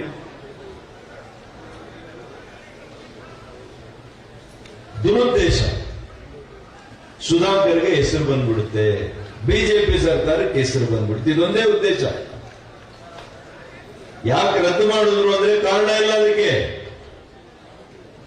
ಮೊನ್ನೆ ಏನೋ ಜಿಲ್ಲಾ ಉಸ್ತುವಾರಿ ಸಚಿವರು ಹೇಳೋರು, ನಮ್ದೇನ್ ತಕರಾರಿಲ್ಲ, ಆಗ್ಲಿ ಹಾಲು ಒಕ್ಕೂಟ. ಮತ್ತೆ ಕ್ಯಾಬಿನೆಟ್ ಅಲ್ಲಿ ತೀರ್ಮಾನ ರದ್ದಾಗುವಾಗ ನೀವೇನ್ ಮಾಡ್ತಾ ಇದ್ರಿ? ಹೋಗಿರ್ಲಿಲ್ವಾ ಕ್ಯಾಬಿನೆಟ್ಗೆ? ಕ್ಯಾಬಿನೆಟ್ ಅಲ್ಲಿ ಕುಳಿತುಕೊಂಡು ನಿಮ್ ಜಿಲ್ಲೆ ಹಾಲು ಒಕ್ಕೂಟವನ್ನ ರದ್ದು ಮಾಡುವಾಗ ನೀವು ಅಲ್ಲಿ ಕುಳಿತಿದ್ದೀರಿ ಅಂದ್ರೆ ಈ ಜಿಲ್ಲೆಯಲ್ಲಿ ನೀವು ಒಬ್ಬ ಪ್ರಜೆ ಆಗ್ಲಿಕ್ಕೆ ನೀವು ಲಾಯಕ, ನೀವು ನೈತಿಕತೆ ಇದೆಯಾ ಅಂತ ನೀವು ಪ್ರಶ್ನೆ ಮಾಡ್ತಾರೆ ಮಾನ್ಯ ಸುಧಾಕರ್ ಅವರು. ಅಧಿಕಾರ ಬೇಕು, ಕುರ್ಚಿ ಬೇಕು. ಜಿಲ್ಲೆಯ ಜನರಿಗೆ ಅನ್ಯಾಯ ಆದ್ರೆ ನೀವು ಕುಳಿತುಕೊಂಡಿದ್ದೀರಲ್ಲ, ನಾನಾಗಿದ್ರೆ ಆ ಸೆಕೆಂಡ್ ಅಲ್ಲಿ ಅಲ್ಲೇ ರಾಜೀನಾಮೆ ಬಿಸಾಕ ಆಚೆ ಬಂದ್ಬಿಡ್ತಾ ಇದ್ದೆ. 100 ವರ್ಷ ಬದುಕೋದೇ ಬೇಕಾಗಿಲ್ಲ ರೀ, ಒಂದ್ ದಿವಸ ಸಿಂಹದ ರೀತಿ ಬದುಕಿವಿ ನಾವು ಮಾಡಬೇಕಾಗ್ತದೆ. ಎಷ್ಟು ವರ್ಷ ನಾವು ದೀರ್ಘವಾಗಿ ಅಧಿಕಾರದಲ್ಲಿ ಇದ್ದೀವಿ ಅಂತೆಲ್ಲ ಪ್ರಶ್ನೆ. ಇಲ್ಲಿ ಕೇಂದ್ರ ಸಚಿವರಾಗಿದ್ರು, ಅಣ್ಣವ್ರು ಹೇಳ್ತಾ ಇದ್ರು, ಕೇಂದ್ರ ಸಚಿವರಾಗಿದ್ರು, ದೊಡ್ಡ ದೊಡ್ಡ ಸಚಿವರುಗಳು 2 ಜಿಲ್ಲೆಯಲ್ಲಿದ್ರು. ಕೋಲಾರದಲ್ಲಿ ಸರ್ಕಾರಿ ವೈದ್ಯಕೀಯ ಕಾಲೇಜ್ ತಂದ್ರ, ಇವತ್ತಿಗೂ ತಂದ್ರ, ಸ್ವಂತಕ್ಕೆ ಮಾಡ್ಕೊಂಡಿದ್ದಾರೆ. ಚಿಕ್ಕಬಳ್ಳಾಪುರಕ್ಕೆ ತಂದ್ರ, ಗ್ರಾಮಾಂತರ ಜಿಲ್ಲೆಯಲ್ಲಿ ಇದೆಯಾ? ಏನೂ ಇಲ್ಲ. ನಾನು ವೈದ್ಯಕೀಯ ಶಿಕ್ಷಣ ಸಚಿವನಾಗಿದ್ದಾಗ ಚಿಕ್ಕಬಳ್ಳಾಪುರಕ್ಕೂ ತಂದ್ವಿ, ರಾಮನಗರಕ್ಕೂ ಕೂಡ ಕುಮಾರಣ್ಣವ್ರಿಗೆ ಹೇಳಿ ಕರ್ಕೊಂಡು ಹೋಗಿ ಅಲ್ಲಿ ಭೂಮಿ ಪೂಜೆಯನ್ನು ನಾವು ಮಾಡಿಸಿದೀವಿ ರಾಮನಗರದಲ್ಲಿ. ಮಾನ್ಯ ಬಸವರಾಜ ಬೊಮ್ಮಾಯಿರವರನ್ನ ಕರ್ಕೊಂಡು ಹೋಗಿ ಅಲ್ಲಿ ಶಂಕುಸ್ಥಾಪನೆಯನ್ನು ನಾವು ಮಾಡಿದ್ದೇವೆ. ಮತ್ತು ಐತಿಹಾಸಿಕವಾಗಿ ಬಹುಶಃ ರಾಜ್ಯದಲ್ಲ ಇಡೀ ದೇಶದಲ್ಲಿ ಒಬ್ಬ ಶಾಸಕರಾಗಿದ್ದಂಥವರು 25,000 ಬಡವರಿಗೆ ಸೈಟ್ ಕೊಟ್ಟಿರುವಂತಹ ಉದಾಹರಣೆ ನಾನು ನೋಡಿಲ್ಲ. ಅದರ ಹಿಂದೆ ಎಷ್ಟು ಕೃಷಿ ಇರುತ್ತೆ ಅಂತ ಒಂದ್ಸಲಿ ತಾವು ವಿಚಾರ ಮಾಡಿ. ಮಾನ್ಯ ಅಶೋಕಣ್ಣವರು ಕಂದಾಯ ಸಚಿವರು, ಅವ್ರಿಗೆ ಎಷ್ಟು ಸಲಿ 2, 3, 4 ಸಲಿ ಫೈಲ್ಸ್ ಬೇರೆ ಬೇರೆ ಜಮೀನುಗಳು, ಪ್ರಧಾನ ಕಾರ್ಯದರ್ಶಿಗಳು ಕಂದಾಯ, ಅವರಿಗೆಲ್ಲ ಕೂಡ ಅದನ್ನ ಆ ವಿಷಯಗಳ ಬಗ್ಗೆ ಪ್ರಸ್ತಾಪ ಮಾಡಿ ಅವರು ಕನ್ವಿನ್ಸ್ ಮಾಡಿ ಕ್ಯಾಬಿನೆಟ್ಗೆ ತಂದು ಮೊನ್ನೆ ಮುಖ್ಯಮಂತ್ರಿಗಳಿಗೆ ಹೇಳಿದ್ರು. ಆ 750 ಎಕರೆ ಮಂಜೂರಾಗಿ ಇವತ್ತು ಹಕ್ಕು ಪತ್ರಗಳನ್ನು ಕೂಡ ಮಾಡಿದ್ರು ಹೌಸಿಂಗ್ ಡಿಪಾರ್ಟ್ಮೆಂಟ್ ಅಲ್ಲಿ. ಅದರಲ್ಲಿ ಏನಿದೆ ಅಂದ್ರೆ ಆ ಹಕ್ಕು ಪತ್ರದ ಒಂದು ಮುಖಪುಟದಲ್ಲಿ ಬಸವರಾಜ ಬೊಮ್ಮಾಯಿಯವರ ಒಂದು ಭಾವಚಿತ್ರ ಇದೆ, ಹೌಸಿಂಗ್ ಮಿನಿಸ್ಟರ್ ಆಗಿ ಬಿ ಸೋಮಣ್ಣವರ ಭಾವಚಿತ್ರ ಇದೆ, ಬಹುಶಃ ಕಂದಾಯ ಸಚಿವರು ಆಗಿದ್ದಂತ ಜಮೀನ್ ಮಂಜೂರು ಮಾಡಿಕೊಟ್ಟಂತ ಅಶೋಕಣ್ಣವರು ಭಾವಚಿತ್ರ ಇರಬಹುದು, ಅವತ್ತಿನ ಶಾಸಕ ಜಿಲ್ಲಾ ಉಸ್ತುವಾರಿ ಸಚಿವವಾಗಿ ಈ ಜಮೀನನ್ನ ಎಲ್ಲ ಮಾಡಿಸ್ಕೊಟ್ಟಿರುವಂತ ನನ್ನ ಭಾವಚಿತ್ರ ಇರ್ಬೋದು. ಇಷ್ಟೇ. ಇದು ಸರಿ ಇಲ್ವಂತಿ. ಈಗೆಲ್ಲ ಪತ್ರ ಬರೆದವರು ಜಿಲ್ಲಾಧಿಕಾರಿಗಳು. ನಾನು ಅದನ್ನೇ ನಮ್ಮ ವಿರೋಧ ಪಕ್ಷದ ನಾಯಕರಿಗೆ ಮನವಿ ಮಾಡಿದ್ದೇನೆ. ಒಂದ್ ದಿವಸ ಸದನ ನಡೀದೇ ಇದ್ರೂ ಪರವಾಗಿಲ್ಲ, ಇದಕ್ಕೆ ಅವಕಾಶ ಮಾಡಿಕೊಡಬೇಡಿ, ಇದು ಕೆಟ್ಟ ಸಂಪ್ರದಾಯ. ಏನು ನಮ್ಮ ಸರ್ಕಾರದಲ್ಲಿ ಮಾಡಿರುವಂತದ್ದನ್ನ ನಿಮ್ ಸರ್ಕಾರ ಬಂದ ಕೂಡಲೇ ಫೋಟೋ ಚೇಂಜ್ ಮಾಡದ?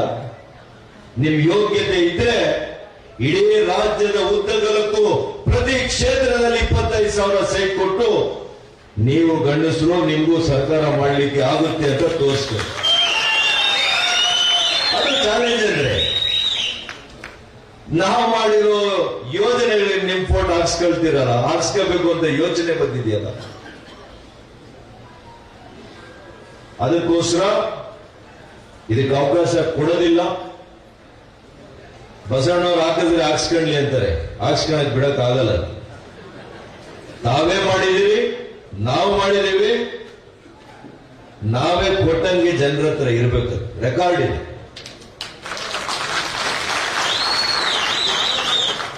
ಹೂವಿನ ಮಾರ್ಕೆಟ್ ಮಾಡ್ಕೊಟ್ವಿ. ಇಡೀ ದೇಶದಲ್ಲಿ, ಇಡೀ ಕರ್ನಾಟಕ ರಾಜ್ಯದಲ್ಲಿ ಅತಿ ಹೆಚ್ಚು ಹೂವನ್ನ ಇವತ್ತು ಚಿಕ್ಕಬಳ್ಳಾಪುರದ ಜನ ಇರುತ್ತೆ ಬೆಳೀತಾ ಇದ್ದಾರೆ. ಅದಕ್ಕೆ ಹೈಟೆಕ್ ಒಂದು ಮಾರ್ಕೆಟ್ ಮಾಡಬೇಕು ಅಂತೇಳಿ ಮಾನ್ಯ ಬಸವರಾಜ ಬೊಮ್ಮಾಯಿರವ್ರನ್ನ ಕೇಳಿದ್ರೆ ಇಲ್ಲೆಲ್ಲ ಹೇಳಿದ್ರು ನಂಗೆ 10-12 ಕೋಟಿ ಸಾಗಣೆ ಮಾಡ್ಬಿಡ್ತೀವಿ ಅಂತ. ಸಾಹೇಬ್ರನ್ನ ಹಾರ್ಟಿಕಲ್ಚರ್ ಪ್ರಿನ್ಸಿಪಲ್ ಸೆಕ್ರೆಟರಿನ ಎಲ್ಲ ಕರೆಸಿ ಮಾತಾಡಿದ್ರೆ ಅವ್ರು 115 ಕೋಟಿನೋ ಎಷ್ಟೋ ಹೇಳಿದ್ರು. ಒಂದೇ ಸಲ ಬಜೆಟ್ ನಲ್ಲಿ ಇಟ್ರು ಇವತ್ತು ಹೈಟೆಕ್ ಮಾರುಕಟ್ಟೆ ಮಾಡ್ಕೊಳ್ಳಿಕ್ಕೆ. ಯಾರು ಮಾಡ್ಕೊಟ್ರು? ಮುಖ್ಯಮಂತ್ರಿಗಳು. ಇವತ್ತು ಆ ಮಾರುಕಟ್ಟೆನೂ ಇಲ್ಲ, ಆ ಜಮೀನ್ ಚೆನ್ನಾಗಿಲ್ಲ ಅಂತ ಇನ್ನ ಒಳ್ಳೆ ಜಮೀನ್ ಕೊಡ್ತಾರಂತೆ. ಕೊಡಿ, ಏನ್ ತೊಂದರೆ ಇಲ್ಲ, ನಮ್ದು ವಿರೋಧ ಇಲ್ಲ. ಆದ್ರೆ ಹಣ ಕೊಟ್ಟಿದ್ದೀರಾ ಮಾರುಕಟ್ಟೆ ಮಾಡೋದಕ್ಕೆ? ಶಿಡ್ಲಘಟ್ಟದಲ್ಲಿ ರೇಷ್ಮೆ ಹೈಟೆಕ್ ಮಾರ್ಕೆಟ್ ಮಾಡಿಕೊಟ್ಟಿದ್ದು ಕೂಡ ನಮ್ ಬಿಜೆಪಿ ಸರ್ಕಾರದಲ್ಲೇ ಮಾನ್ಯ ಬಸವರಾಜ ಬೊಮ್ಮಾಯಿರವರೇ ಅಂತೇಳಿ ನಾನು ಹೇಳಿ ಬಯಸ್ತೇನೆ. ಈ ಕೆಲವು ಶಿಡ್ಲಘಟ್ಟ ಕ್ಷೇತ್ರದ ಜನತೆ ಇರ್ಬೋದು. ಅದಕ್ಕೋಸ್ಕರ ಇವತ್ತು ಬಂಧುಗಳೇ, ರೈತರ ವಿರೋಧ ಸರ್ಕಾರ ಇಲ್ಲಿ ಈ ರಾಜ್ಯದಲ್ಲಿ ಆಡಳಿತ ಮಾಡ್ತಾ ಇದೆ, ಕೆಟ್ಟ ಆಡಳಿತ ಮಾಡ್ತಾ ಇದ್ದಾರೆ. ಈ ಸರ್ಕಾರನ ತೆಗೆಯದೇ ಇದ್ರೆ ಈ ರಾಜ್ಯದ ರೈತರ ಬದುಕು ಹಾಳಾಗ್ತದೆ. ಅವ್ರು ಆಳ್ತೀವಿ ಅಂತ ಬಂದವರು ಹಾಳು ಮಾಡಿದ್ದಾರೆ. ಅದಕ್ಕೆ ಈಗ ಮನೆ ಕಳಿಸುವಂತ ದಿನಗಳು ದೂರ ಇಲ್ಲ. ಅದನ್ನ ಕಳಿಸ್ಬೇಕಂದ್ರೆ ನೀವೆಲ್ಲ ಸಂಘಟನೆ, ಹೋರಾಟದ ಮನಸ್ಸನ್ನ ನೀವೆಲ್ಲ ಕೂಡ ಮಾಡಬೇಕು ಅಂತ ಮನವಿ ಮಾಡ್ತಾ, ಮತ್ತೊಮ್ಮೆ ಈ ಕ್ಷೇತ್ರದ ಮಹಾಜನತೆ ನನಗೊಂದು ಅವಕಾಶವನ್ನು ಕೊಟ್ಟಿದ್ದೀರಿ. ಪುನರ್ಜನ್ಮವನ್ನು, ನನ್ನ ರಾಜಕೀಯ ಜೀವನದ ಪುನರ್ಜನ್ಮವನ್ನು ನೀವೆಲ್ಲ ಕೂಡ ಕೊಟ್ಟಿದ್ದೀರಿ. ಇದನ್ನ ನಾನು ಎಂದೂ ಕೂಡ ಮರೀಲಿಕ್ಕೆ ಸಾಧ್ಯ ಇಲ್ಲ. ಪ್ರತಿ ದಿವಸ ನಾನು ನಿಮ್ಮ ಕೆಲಸದಲ್ಲಿ ಭಾಗಿಯಾಗ್ತೇನೆ. ಒಬ್ಬ ಲೋಕಸಭಾ ಸದಸ್ಯ ಏನ್ ಕೆಲಸ ಮಾಡಬಹುದು ಅದನ್ನು ತೋರಿಸ್ಕೊಡುವಂತ ಪ್ರಯತ್ನ ಕೂಡ ನಾನು ಪ್ರಾಮಾಣಿಕವಾಗಿ 8 ಕ್ಷೇತ್ರಗಳಲ್ಲಿ ನಾನು ಮಾಡ್ತೇನೆ ಅಂತ ಈ ಸಂದರ್ಭದಲ್ಲಿ ಹೇಳ್ತಾ, ಮತ್ತೊಮ್ಮೆ ನನ್ನ ಆತ್ಮೀಯ ಮುಖಂಡರುಗಳು, ಚುನಾಯಿತ ಪ್ರತಿನಿಧಿಗಳು ಈ ಕಾರ್ಯಕ್ರಮವನ್ನ ನನ್ನ ಹತ್ರ ಒಂದು ಬಿಡಿ ಕಾಸನ್ನ ಇಸ್ಕೊಂಡಿಲ್ಲ. ಅವರೇ ಎಲ್ಲ ಪ್ರೀತಿಯಿಂದ ನೀವು ಜಸ್ಟ್ ಇಂದ ಲೀಡರ್ಸ್ ನ ಕರ್ಕೊಂಡು ಬರಬೇಕು, ನೀವು ಬರ್ಬೇಕಣ್ಣ, ನಾವು ಬನ್ನಿ, ನಾವು ಪ್ರೀತಿಯಿಂದ ಮಾಡ್ತಾ ಇದ್ದೀವಿ. ಅದಕ್ಕೆ ನಿಮ್ಗೆಲ್ಲ ಕೂಡ ಕೋಟಿ ನಮನಗಳನ್ನ, ಅಭಿನಂದನೆಗಳನ್ನ, ಕೃತಜ್ಞತೆಗಳನ್ನ ನಿಮ್ಗೆಲ್ಲ ಕೂಡ ಅರ್ಪಿಸಿ ಈ ಕಾರ್ಯಕ್ರಮದಲ್ಲಿ ಭಾಗಿಯಾದಂತಹ ಪ್ರತಿಯೊಬ್ಬ ಕಾರ್ಯಕರ್ತರಿಗೂ ಕೂಡ ಕೃತಜ್ಞತೆಯನ್ನು ನಾನು ಅರ್ಪಿಸಿ ನನ್ನ ಮಾತನ್ನು ಮುಗಿಸ್ತೇನೆ. ನಮಸ್ಕಾರ. ಜೈ ಹಿಂದ್, ಜೈ ಕರ್ನಾಟಕ.